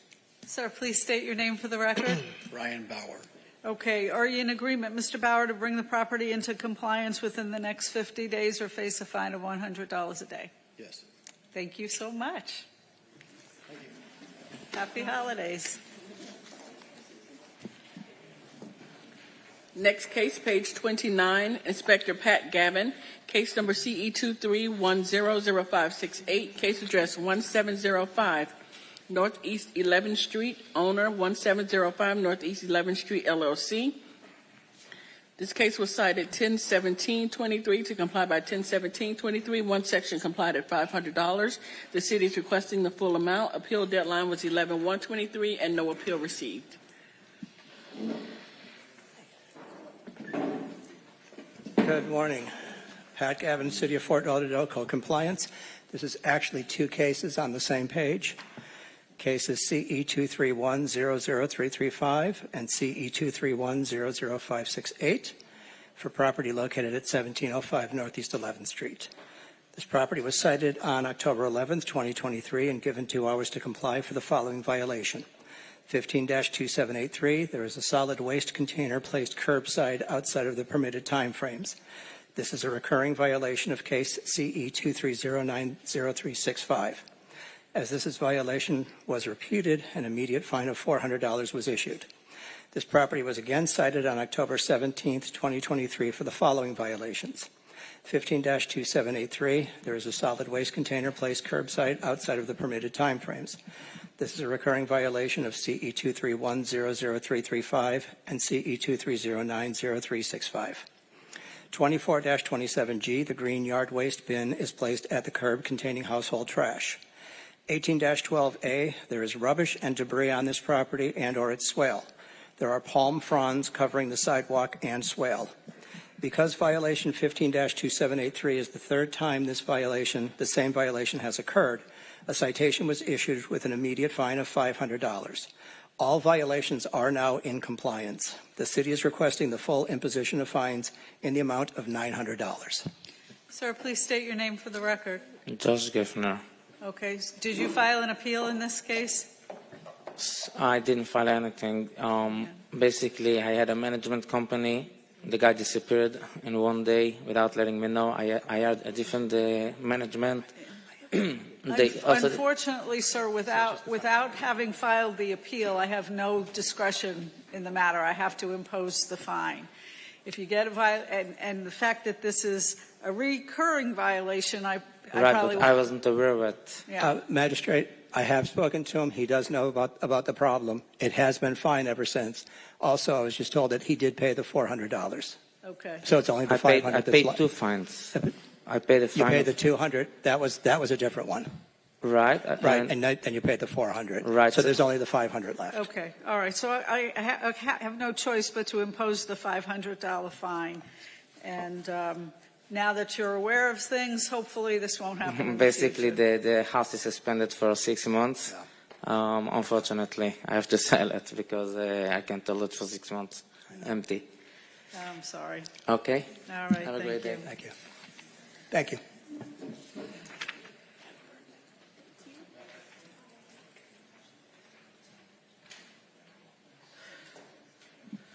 Our next case, page 42, Inspector Bovary Exantis, case number CE 2303-0064, case address 1544 Northwest 15 Terrace, owner Hermes Suline Baker.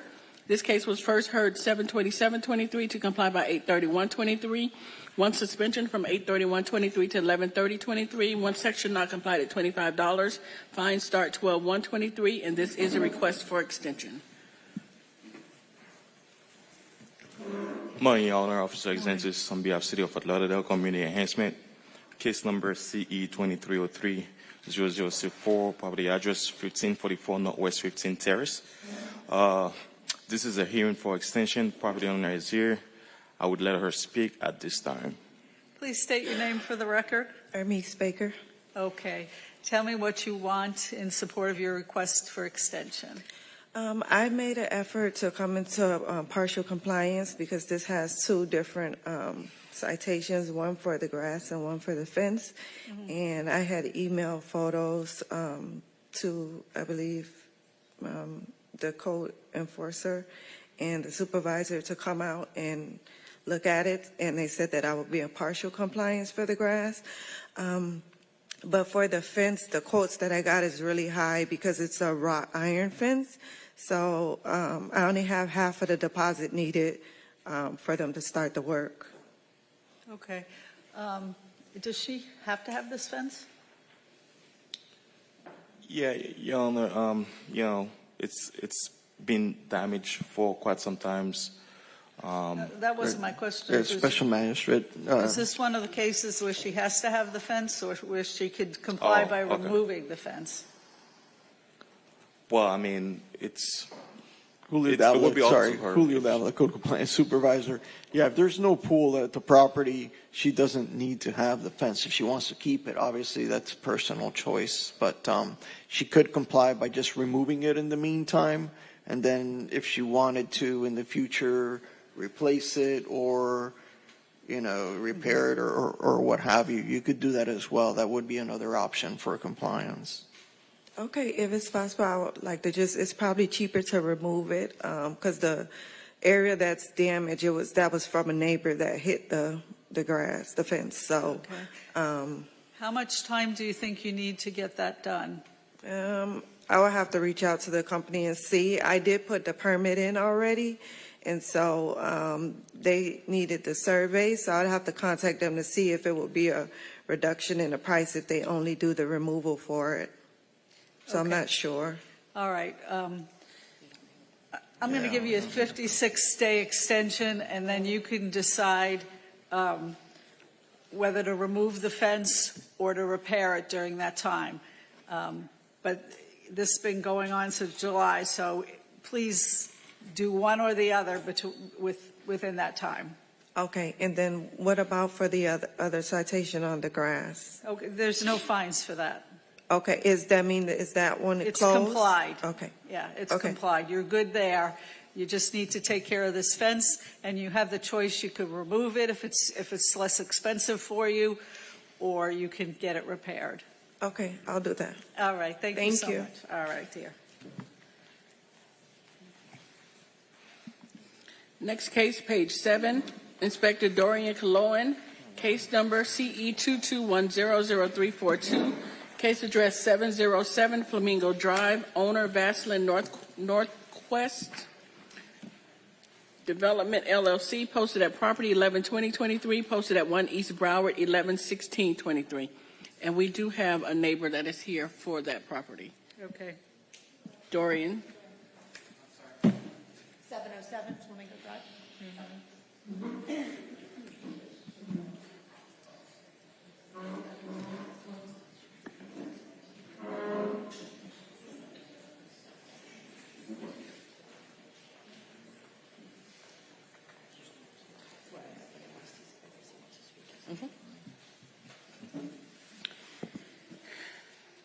Good morning again. Senior Inspector Coloan for the City of Fort Lauderdale. Case number is CE 22100342. Case address 707 Flamingo Drive. This property was first inspected on October 10, 2022 by Inspector Sheriar, and the following violation was observed. Section 47-19.3 F4, the seawall at this property is in disrepair. All property owners must maintain their seawalls in good repair. A seawall is presumed to be in disrepair if it allows for upland erosion, transfer of material through the seawall, or allows tidal waters to flow unimpeded through the seawall to adjacent properties or the public right-of-way. A pre-hearing inspection was conducted on November 29, 2023 by Officer Aguilera and Senior Officer Jolly, who observed there was a gap that was between the two seawalls, and it was sealed. However, the final inspection was scheduled for yesterday. There's nothing in the notes. I just looked like 5 minutes ago. There's still no update. So until the final inspection is approved by the building department, it is still in violation, even though we did see that work was done. Okay. And the city is requesting an immediate imposition of fines of $100 per day until the property comes into compliance. Again, once it passes the final inspection. Okay. Please state your name for the record.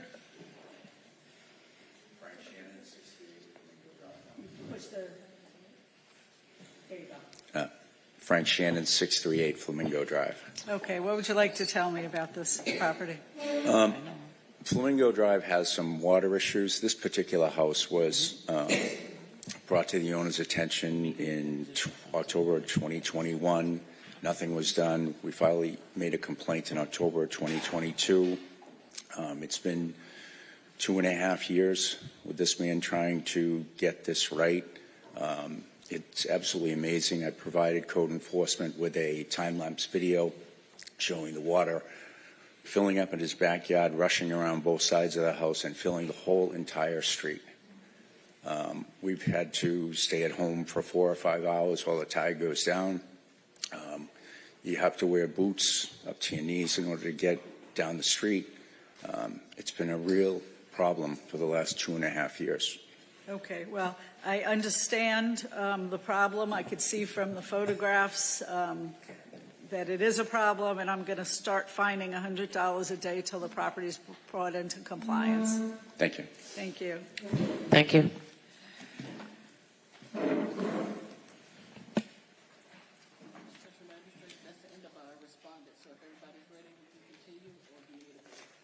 I'm okay, but I just need 1 second. 2-minute break, yeah, that's fine.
These are the minutes from the 14th and October. Our first case, page 2, Inspector Robert Kasarowicz, case number FC 2310-0003, case address 2701 Middle River Drive, owner Park Ridge North Apartments Condo Association, Inc., posted at property 11323, posted at 1 East Broward 111623.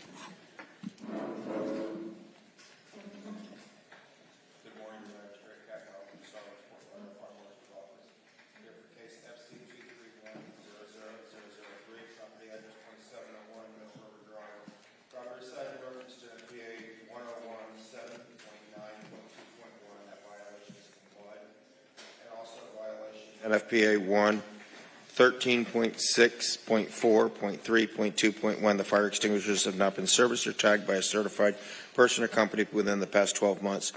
We're requesting 56 days or $100 a day thereafter. So ordered.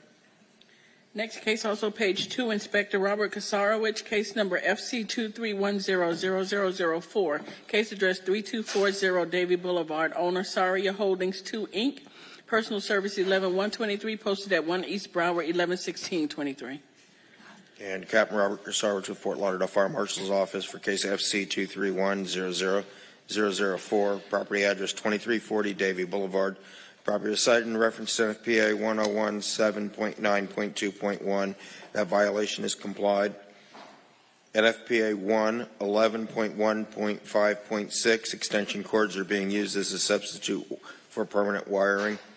And NFPA 1, 11.1.7.2, the electrical panels are obstructed. That violation is also complied. On the one violation, we're requesting 56 days or $100 a day thereafter. So ordered.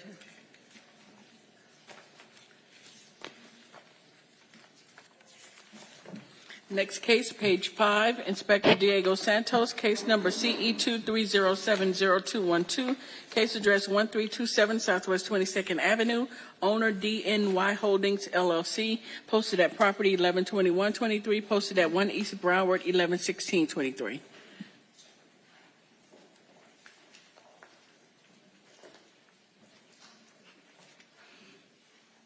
Good morning. Inspector Diego Santos represents the City of Fort Lauderdale, presenting case CE 23070212, property address 1327 Southwest 22nd Avenue. Senior Inspector Bernstein Sandberg conducted the initial investigation on this property on July 8, 2023, and the following violations were observed. Violation 9-363 complied. Violation 24-27B complied. Violation 9-304B complied. 9-280H complied. 9-305B complied. 9-306 complied. 18-1 was complied. However, this violation was a recurring violation from case CE 22060855, and violation 18-12A was also complied. However, it was a recurring violation from case CE 22060855. This case is in full compliance and is just being presented for finding in fact. Okay, finding of fact granted. Thank you. Next case, page 6. Case number CE 23010756, Inspector Bernstein Sandberg. Case address 740 Bayshore Drive, owner Florida Cutler Bay LLC, posted at property 102623, posted at 1 East Broward 111623.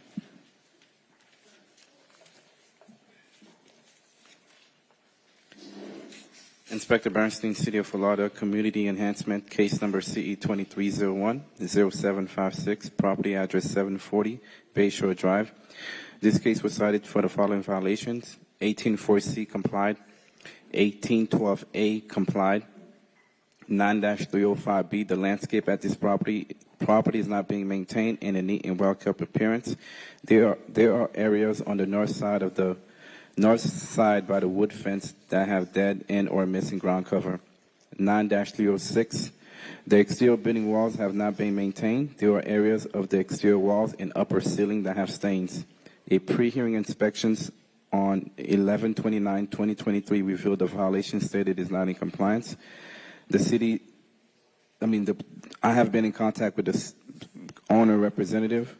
I would like to enter the photos as evidence that show violations as depicted. The city is requesting 56 days or $100 per day. So ordered.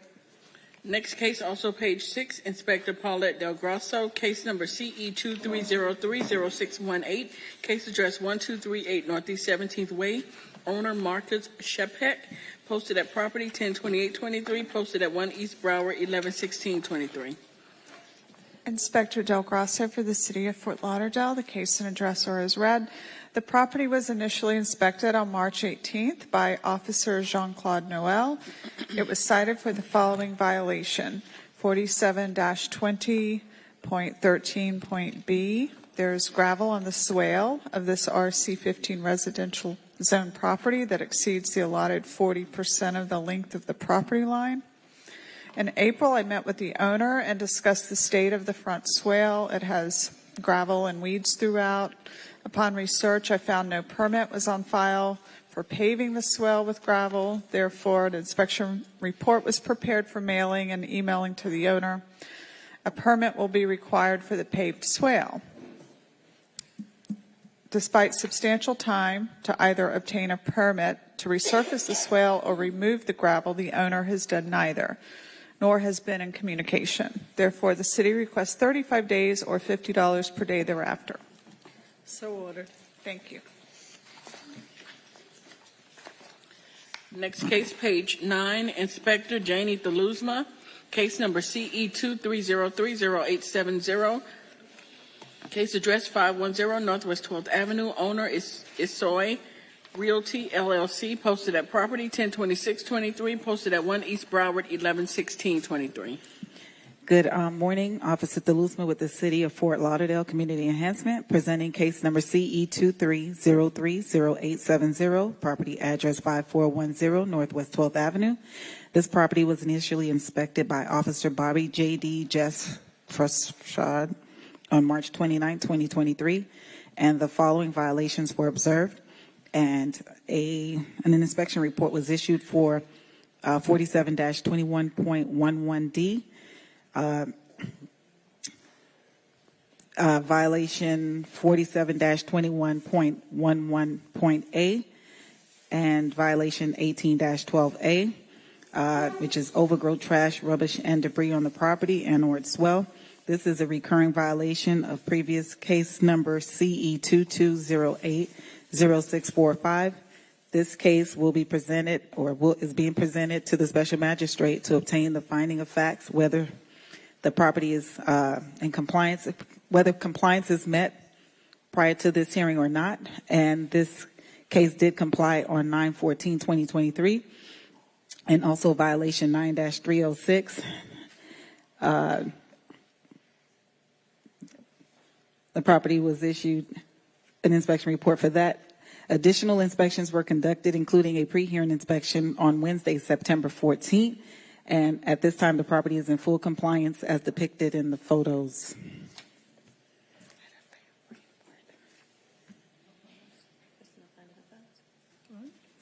Oh, finding of fact granted. Thank you. Next case, also page 9, Inspector Janie Theluzma, case number CE 23060880. Okay. Case address 1760 Northeast 56th Street, numbers 1 through 3. Owner Suleiman Trosi. Posted at property 102623. Posted at 1 East Broward 111623. Thank you. Officer Theluzma with the City of Fort Lauderdale Community Enhancement, presenting case CE 23060880. Property located at 1760 Northeast 56th Street. This property was inspected by myself on July 3rd, and the following violations was issued. Violation 47-21.16.A, complied on 9/9/23. This is a recurring violation of previous case, reference previous case number CE 19070529. This case is being presented to the special magistrate to obtain a finding of fact, whether compliance is met prior to this hearing or not. Also, violation 9-305B, complied on 9/23/23. This is a recurring violation of previous case number CE 19070529, and this case as well is being presented to obtain a finding of fact. Violation 18-4C, complied on 7/24/23. Violation 9-304B, complied on 9/9/23. And this is a recurring violation of previous case reference CE 19070529. And we're here to obtain a finding of fact whether this property is in compliance as it is. And violation 9-280H1, complied on 9/9. And this is also a recurring violation of previous case number CE 19070529. And this is a finding of fact. Also, violation 47-34.1.A1, complied on 9/23. This is also a recurring violation for previous case CE 19070529 and being presented to find a finding of fact. And violation 1812A, complied on 9/9/23. A pre-hearing inspection was conducted on 9/23, and all violations are in compliance at this time. No fines to be imposed. And that's it. Okay, findings of fact granted. Thank you. Next case, page 11, Inspector Edward Easton. Case number CE 23080195. Case address 1401 North Southwest 9th Street. Owner Sabrina Judah. Posted at property 102723. Posted at 1 East Broward 111623.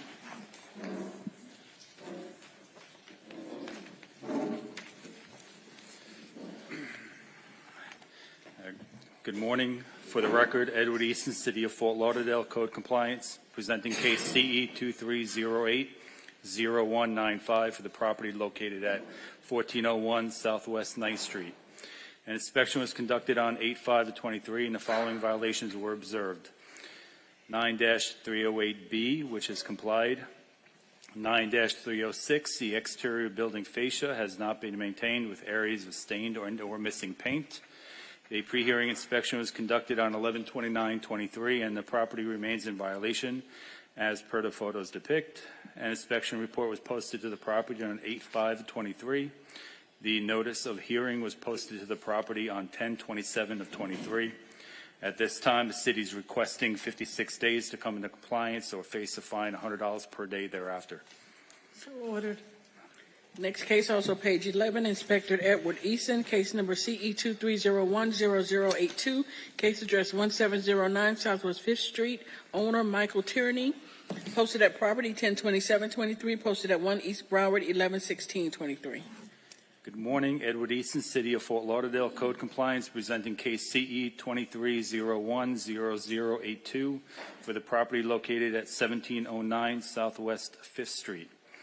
An inspection of the property was conducted on January 5/23, and the following violations were observed. 18-12A, which is complied. 9-304B, which is complied. 9-305B, the landscape of the property is not being maintained in a neat and well-kept appearance. There are areas of dead and missing ground cover. This is a repeat violation from case number CE 21050900. Inspection report was posted to the property on January 5th, 23. A notice of hearing was posted to the property on October 27th of 23. A pre-hearing inspection was conducted on 11/29/23, and the property remained in violation. At this time, the city is requesting a fine of $50. For each inspection, the violation existed for a total of $750, and a $50 daily fine beginning on today's date, 11/30/23, until compliance is met. So ordered. Next case, page 12, Inspector Bernstein Seinberg, Case number CE 230905662, case address 3100 Southwest 21st Street. Owner Elizabeth Sorto, posted at property 102623, posted at 1 East Broward 111623. Inspector Bernstein, City of Fort Lauderdale, Community Enhancement, case number and property address as read. The following violation remains: 47-34.1.8.1. There is illegal land use occurring at this zone, RS 6.85B, irregular residential property. Items observed in the front yard include but not limited to a cone and buckets. 9-305B, the landscape at this property is not being maintained in a neat and well-kept appearance. There are areas of dead and missing ground cover, including the swell. This is a recurring violation from case CE 22080575. This case will be brought before the special magistrate whether or not it comes into compliance prior to the hearing date. 9-305A, there is overgrowth of landscape material along the accumulation of leaves encroaching upon the public right-of-way. The landscape is encroaching onto the sidewalk and hanging over. This is a recurring violation from case CE 22080575. This case will be brought before the special magistrate whether or not it comes into compliance prior to the hearing date. 9-305B, the gravel driveway area is in disrepair with weeds growing through it. There are vehicles parking on the grass/lawn area. This is a recurring violation from case CE 22080575. This case will be brought before the special magistrate whether or not it comes into compliance prior to the hearing date to finding of fact. 9-306, the exterior building walls have not been maintained. There are areas of the exterior walls that have stains, missing and peeling paint. This is a recurring violation from case CE 22080575. This case will be brought before the special magistrate whether or not it comes into compliance prior to the hearing date for finding of fact. A pre-hearing inspection on November 29, 2023 revealed the violation stated is not in compliance. I would like to enter the photos as evidence that show violations as depicted. The city is requesting 56 days to comply or a fine of $50 per day per violation. So ordered. Next case, page 13. Inspector David Sandiford, case number CE 22060640, case address 2120 East Oakland Park Boulevard. Owner 2120 East Oakland LLC. Personal service on 11/2/23, posted at 1 East Broward 11/16/23.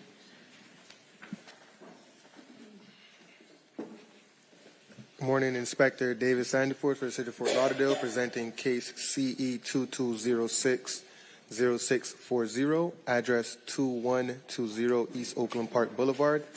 Property was first inspected by Inspector Christina Caserta on June 23rd, 2022. The following violations cited are 47-21.16.A. There's a dead and or diseased tree on the property. 18-12.A, there is overgrowth, trash, rubbish, and debris on the property and or its swale and against the perimeter wall. 47-19.5.D.5, there is a buffer wall on the property that needs repair. There's a section of the fence missing a buffer. 15-28, business is being conducted on the property without the proper license. 18-4C, there are several derelict vehicles, no tags, and expired tags are being kept at this property.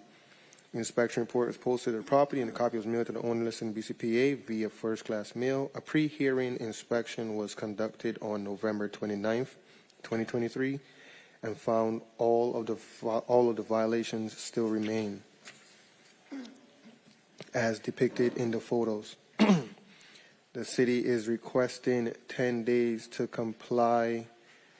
Violations 47-21.16.A, 15-28, 18-12.A, and 18-4C, and 56 days to comply 47-19.5.D.5, or a fine in the amount of $100 per day for each violation thereafter.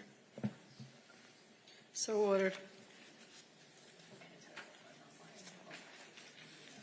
Next case, page 14, Inspector David Sandiford, case number CE 2308-0016, case address 6 Fort Royal Isle, owner Gaspar Manfrey, posted at property 11223, posted at 1 East Broward 111623.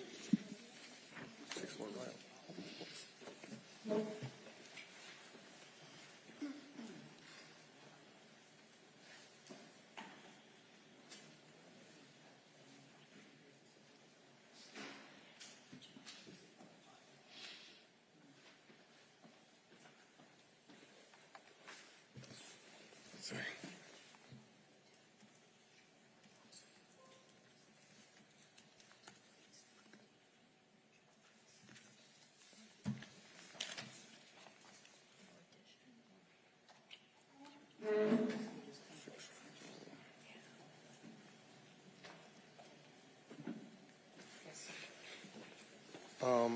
Let's see, for Fort Lauderdale, 6 Fort Royal. I don't know.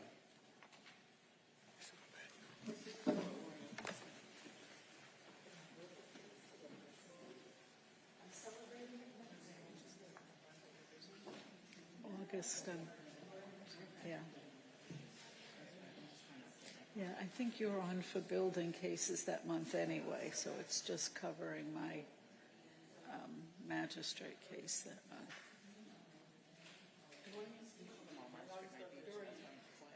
Yeah, I mean the regular code enforcement as opposed to building and construction.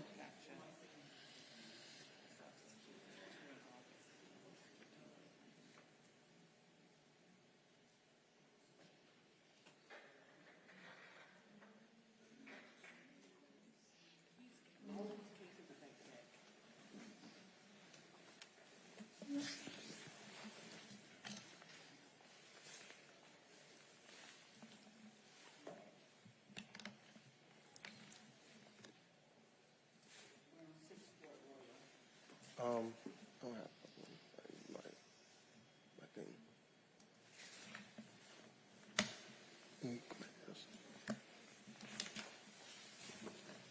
All right, we're going to move on to also page 14, Inspector David Sandiford, case number CE 2306-0072, case address 1222 Bayview Drive, owner Julia B. Neufeld Living Trust, posted at property 11123, posted at 1 East Broward 111623, and this case has been entered into a stipulated agreement for 35 days at $100 per day.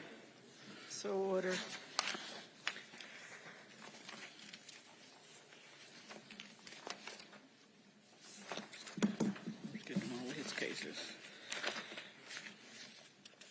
Our next case, page 19, Inspector Gustavo. Are you ready for your cases? No.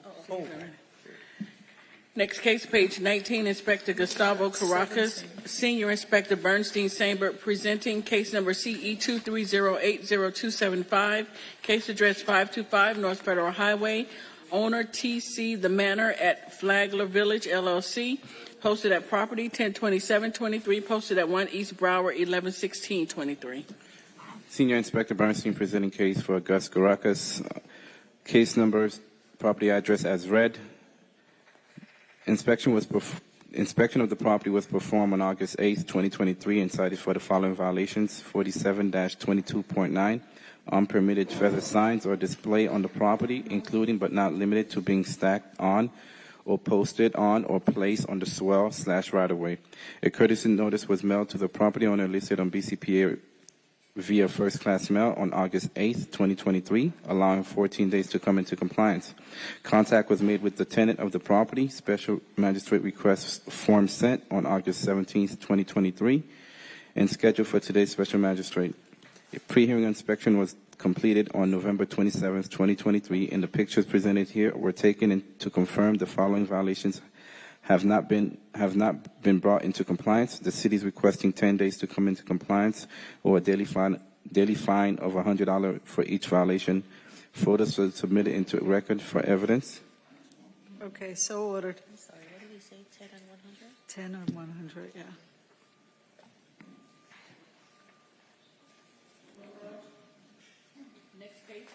Next case, page 20, Inspector Gustavo Caracas, Senior, Bernstein Sambert, presenting case number CE 23090552, case address 910 Northwest 2nd Avenue, owner 2nd Avenue Holdings, LLC, posted at property 102723, posted at 1 East Broward, 111623.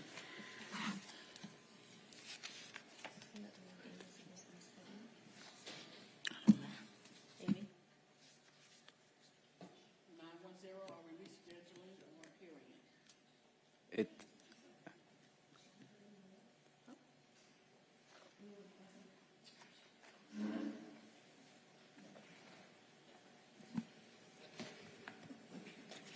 For case CE 230905552, we are withdrawing violation 47-34-1A1, and we are requesting to reschedule this case, please. Thank you. Okay, so ordered.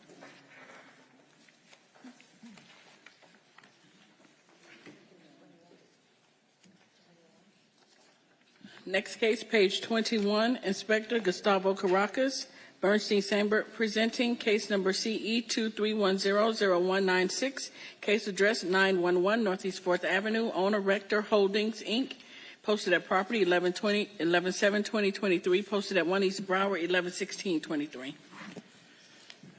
Senior Inspector Bernstein representing case for Gustavo Caracas, property address and case number as read. This case is in compliance, 1812A. This is a recurring violation. Previous case number CE 20050640. This case will be presented to the special magistrate whether or not it comes into compliance before the hearing. This is a finding of fact case. Finding of fact granted. Next case, page 22, Inspector Gustavo Caracas, Bernstein Sambert, presenting case number CE 23090379, case address 711 Southeast 11th Court, owner Joseph Coliner, posted at property 102723, posted at 1 East Broward, 111623.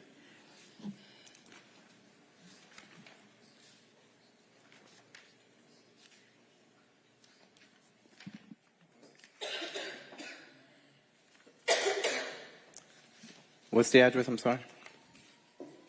711. Southeast 11th.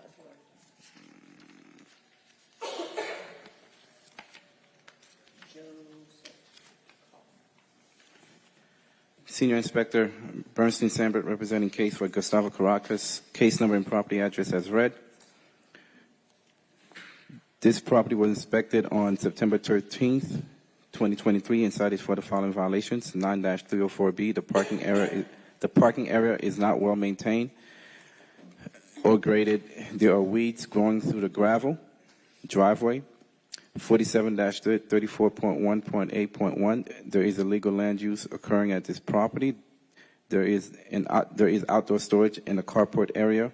These items include but not limited to mops, brooms, buckets, and personal items belonging that needs to be properly stored out of view.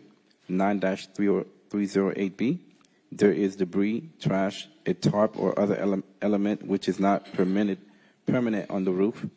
There are tree branches and foliage on the roof and roof line. 1812A, there is overgrowth, trash, rubbish, and debris on this property and or its swell. 9-306, the exterior building walls have not been maintained. Structural parts including fascia, soffits, are in disrepair. There are areas of the exterior that have stains, missing, and peeling paint. Courtesy notice was mailed to the property owner listed on BCPA via first-class mail on September 13th, 2023, allowing 30 days to comply. Contact was made to the owner of the property. Special magistrate request form sent on October 12, 2023, scheduled for today's special magistrate hearing. Pre-hearing inspection was done on November 27th, 2023, and the pictures presented here were taken to confirm the following violations have not been brought into compliance. The city is requesting 56 days to come into compliance with a daily fine of $50 per day per violation. So ordered. Next case, page 23, Inspector Gustavo Caracas, Bernstein Sambert, presenting case number CE 23090802, case address 824 Southeast 11th Court, owner Megan Rosa and Richard Rosa, posted at property 102723, posted at 1 East Broward 111623.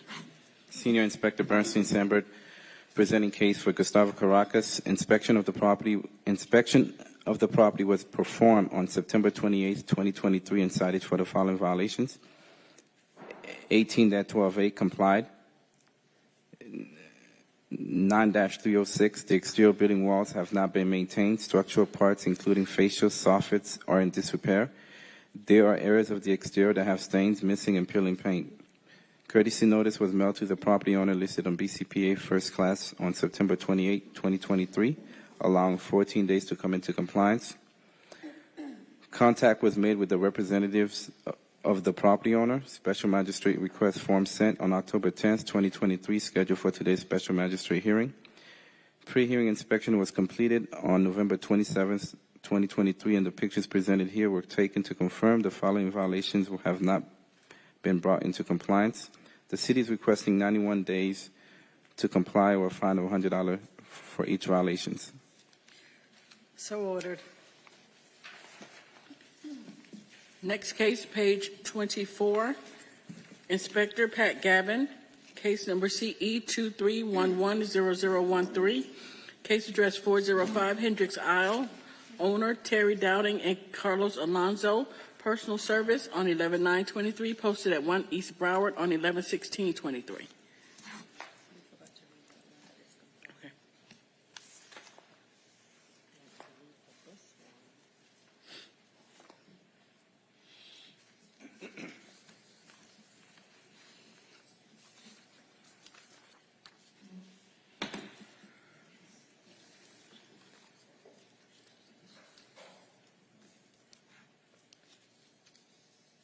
This is actually two cases, one on page 25, one on page 29. It's the same property.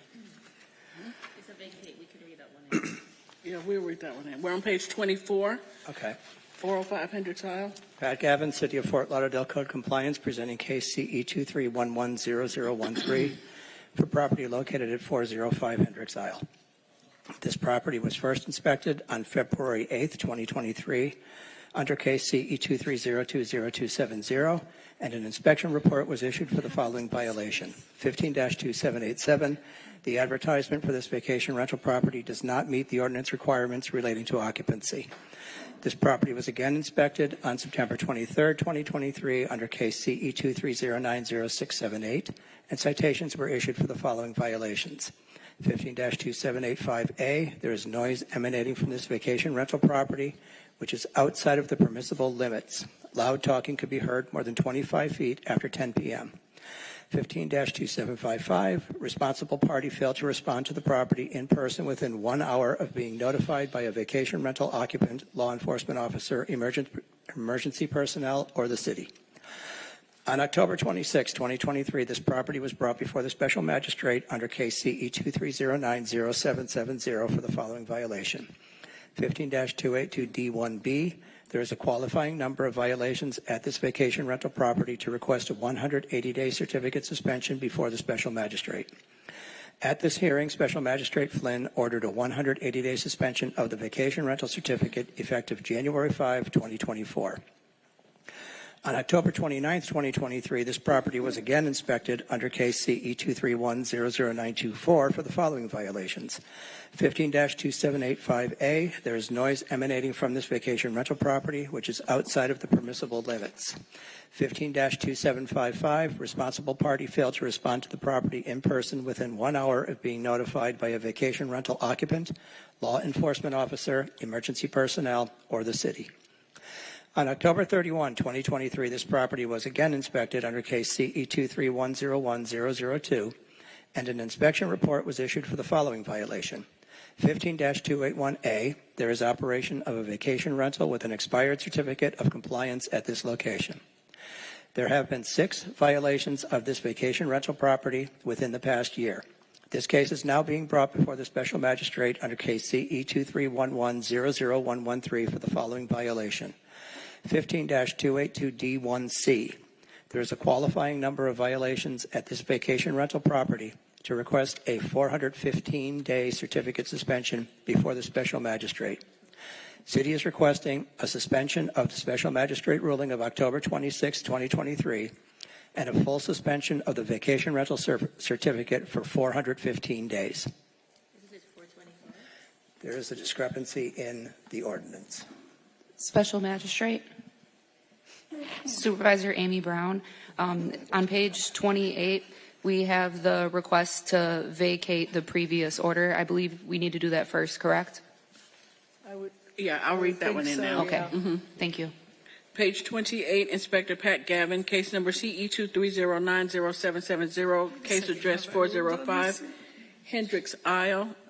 Owner Terry Dowding and Carlos Alonso were vacating the vacation rental suspension from 10/26/23.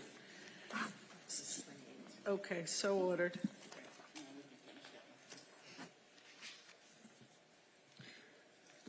Okay, so back to page 24. Yes.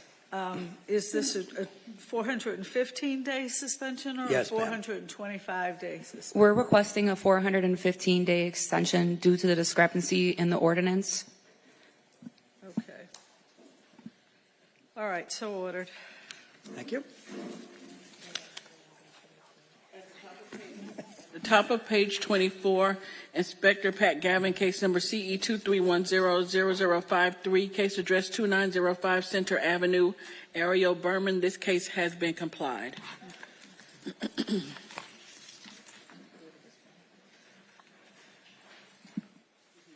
David, are you ready? Okay.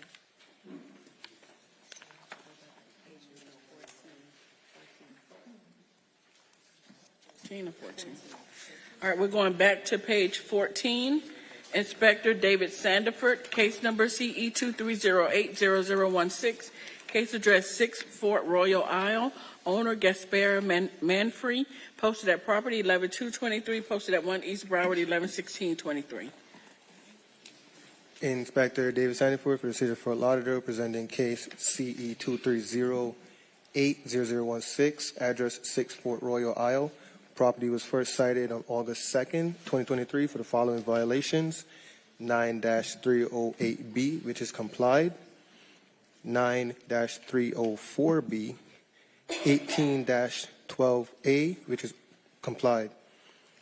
9-304B, the driveway is not being maintained. There are weeds growing through the driveway pavers. An inspection report was posted on the property and a copy was mailed to the owner listed in BCPA via first class mail.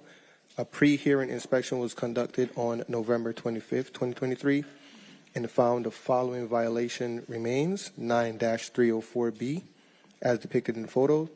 The city is requesting 56 days to comply or a fine in the amount of $100 a day thereafter. So ordered.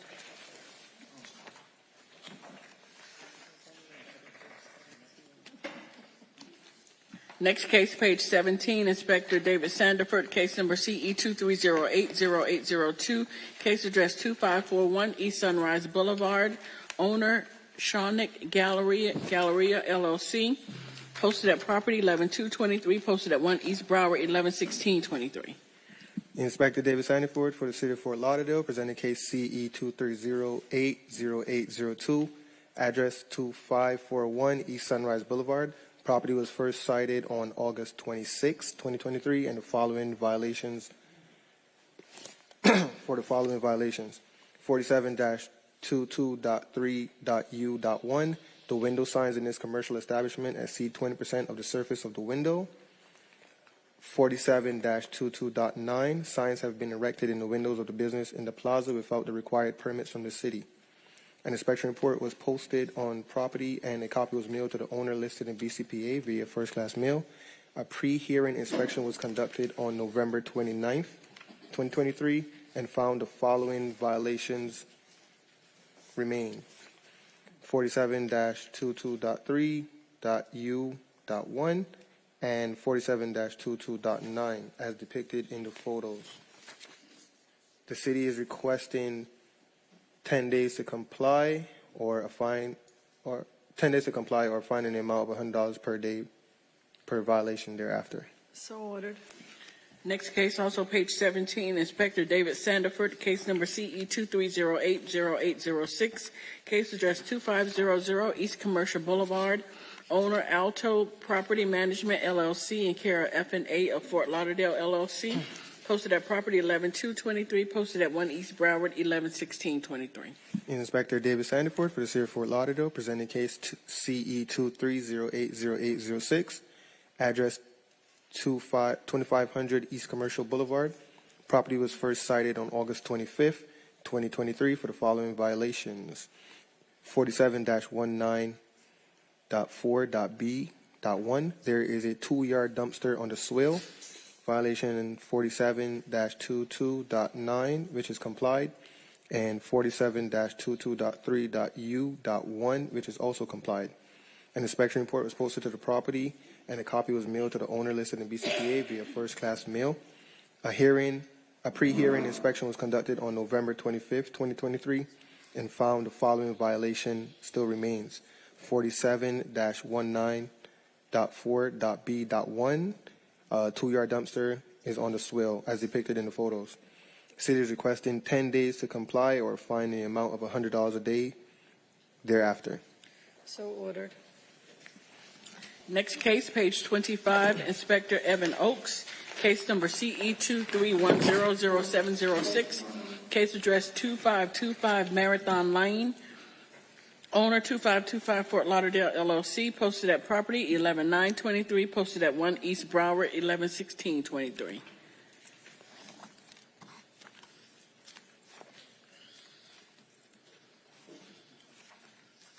Good afternoon. Code Compliance Officer Evan Oakes, City of Fort Lauderdale Community Enhancement, presenting case and property address as read. This property was initially inspected on October 20th, 2023, and the following violations were observed. 15-282D1A. There is a qualifying number of violations at this vacation rental property to request a certificate suspension of 365 days before the special magistrate. The qualifying violation cases are case CE 221-20096, responsible party failed to respond. Case number CE 231000480, parking and noise violations. Case number CE 23020879, advertised occupancy violation. Case number CE 231000576, operating with an expired certificate. The city is requesting the full 365-day suspension of the vacation rental certificate. So ordered. Next case, page 27, Inspector Bover Exantis, case number CE 23020602, case address 1559 West Sunrise Boulevard, owner IAG Foundation, Inc. This case was first heard 8/31/23 to comply by 10/26/23. One section not complied at $50 per day, $1,750 accrued. The city is requesting the full amount, and the fines continue to accrue. So ordered. Your Honor, I just want to read on that case, as we would like to grant them an extension of 119 days with a stale fine. Okay. Revise my order to 100. Page 27? 1559? No. Oh, I meant 1212, No, right? no, we're on 1559. Oh, okay. I'm sorry about that. Okay, yeah, me too. All right, so it's page 27. Page 27 We're at the bottom. imposing the fine of $1,750. Yes. Okay, now. The where's next this- case, page 28. Inspector Bovary Exantis, case number CE 23031029, case address 1212 Northwest 15th Street, owner Angelo Fenici. This case was first heard 8/31/23 to comply by 10/26/23. One section not complied at $50 per day, $1,750 accrued. The city is requesting the full amount, and the fines continue to accrue. Good evening, Your Honor. Officer Exensis on behalf of City of Fort Lauderdale Community Enhancement. Case and address as read. We would like to request an extension of 119 days and a stale fine for this case. So ordered. Thank you, Your Honor.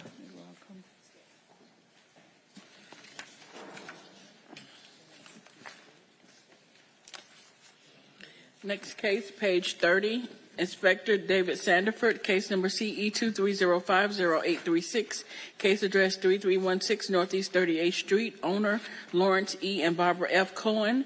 This case was first heard 8/31/23 to comply by 9/28/23. Two sections not complied at $50 per day, $6,300 accrued. The city is requesting the full amount and the fines continue to accrue. So ordered.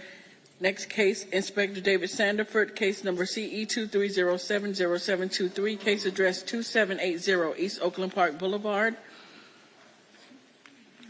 Owner 2780 East Oakland Park Boulevard, LLC. This case was first heard 9/28/23 to comply by 10/26/23. Two sections complied at $100 per day, $5,400 accrued. The city is requesting $1,080. So ordered. Next case, page 31, Inspector John Claude Noel, case number CE 230600162, case address 1320 Northwest 3rd Avenue, owner Camille White Estates and Celine Marie White Estates and all others. This case was first heard 9/28/23 to comply by 10/8/23 and 10/26/23. One section not complied at $50 per day, $1,750 accrued. The city is requesting the full amount. The fines continue to accrue.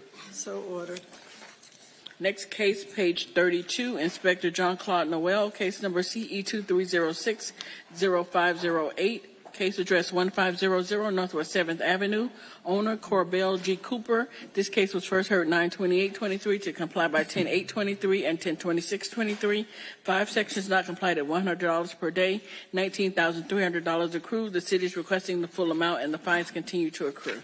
So ordered. Next case, page 33, Inspector John Claude Noel, case number CE 230600509, case address 653 Northwest 15th Street, owner Corbell G. Cooper and Hilda Cooper.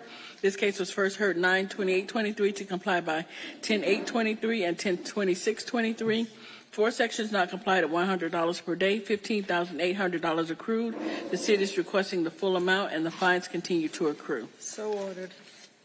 Next case, page 34, Inspector Patrice Jolly, case number CE 22100523, case address 3065 Northwest 19th Street, owner Axios Plaza LLC.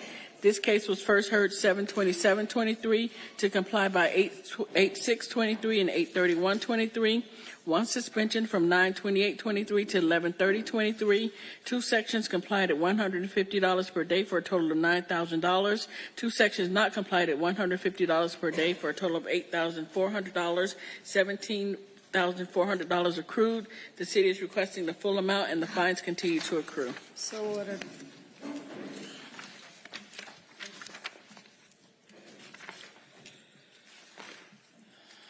Next case, page 39, Inspector Bernstein Sandberg, case number CE 230500960, case address 1301 Northeast 4th Avenue, owner RS Holdings 2 LLC. This case was first heard 9/28/23 to comply by 11/30/23. Two sections not complied at $100 per day. Fine start 12/1/23, and this was in order to reappear. Yes, good morning, Your Honor. Bernstein Sandberg, case number and property address as read. I've been in contact with the representative of this property. 9-305B complied. 47-20.20.H, there are parking facilities that are not maintained at this property.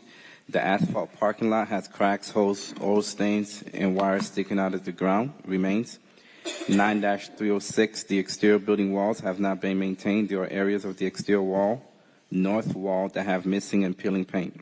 A pre-hearing inspection on November 29, 2023 revealed the violation is not in compliance. I've spoken to the City Urban Landscape Department, which confirmed there was a meeting held on 11/28/2023 regarding this project. The owners presented two plans to the city, and they came into a decision with a plan to be submitted. As of today, permit BLD-CALT-23110043 has been submitted for commercial alteration permit. I would like to enter the photos as evidence that show violations as depicted. The city is requesting the fines to start on December 1st for the 9-306. and a 91-day extension for the 47-20.20H. The reason why the representative couldn't be here is the time they were here, we were in Zoom, and they never got the notice to appear. Out of courtesy, we usually send letters out of courtesy, but we didn't send a letter to notify them that it's no longer in Zoom, and they're located in Nebraska, and they didn't have the time to get here. So, Okay. but I will let them know and send them a notice regarding this notice to appear, and a mandatory notice to reappear as well. Okay, so we're doing 91-day extension on 47-20. Correct. And an order to reappear, and that's it? Yes. Okay, thank you very much. So You're welcome. ordered. Next case, page 40, Inspector Bernstein Sandberg, case number CE 230800099, case address 301 Southwest 13th Avenue, owner Historic Westside School, LLC. This case was first heard 10/26/23 to comply by 125/24. One section not complied at $100 per day. Fine start 126/24. However, the city is requesting an extension, a 119-day extension until March 8th, 2024. So ordered.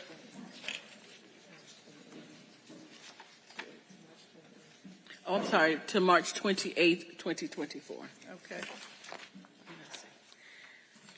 Next case, page 41, Inspector Patrice Jolly, case number CE 230800058, case address 712 Northwest 17th Avenue, owner Max House LLC. This is to vacate the final order of 10/26/23 and close. I'm sorry, to vacate the finding of fact for 10/26/23 and close the case. So ordered.